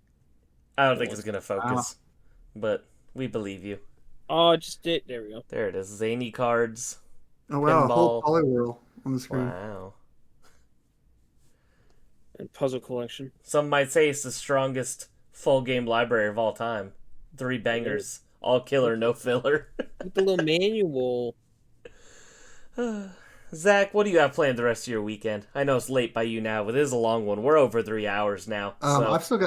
I still gotta start drinking after this. I have to start playing Switch too. You gotta start drinking. You're gonna drink during the podcast. What the hell, man? I told myself I'm gonna get I'm gonna go for 40, aim for 50 hours of Switch 2 time over this 4 days. Jesus Um, Christ.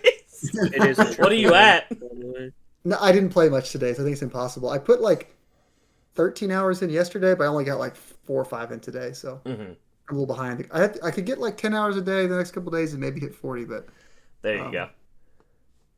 Tyler, you got any plans for the weekend? Playing Switch 2. Tomorrow's a wrestling pay-per-view, so I have some friends coming over.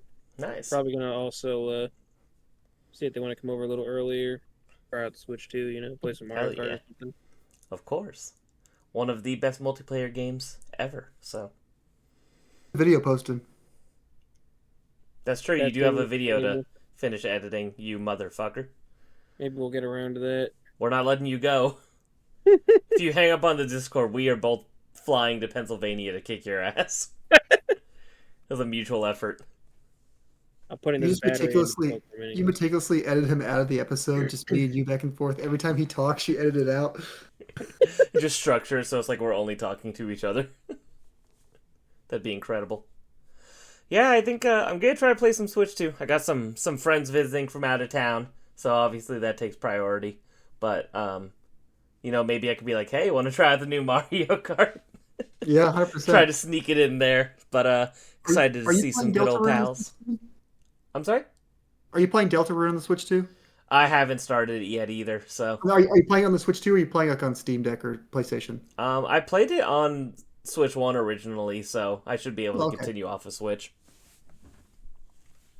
But that's going to be it. Everybody, thank you so much for listening. This is a great time. Long one. Thank you all if you stuck around. Make sure to share this episode with your... Oh, shit. You know what? I'm not going to say the outro yet because I didn't say next episode is going to be Most Wanted GameCube games on Nintendo Switch Online. So make sure you write in, description below, what GameCube games you want to see on Nintendo Switch Online. We would like to hear your guys' opinions as well. According to us, the GameCube is the best GameCube, or the best Nintendo console of all time. So, gotta talk about it as much as humanly possible. Thank you all for listening. If you enjoyed this, make sure you share it with your friend, your coworker, your grandma. I'm sure they'd all enjoy it. And we'll see you all in 2 weeks. 2 weeks. Adios. Take care. Bye.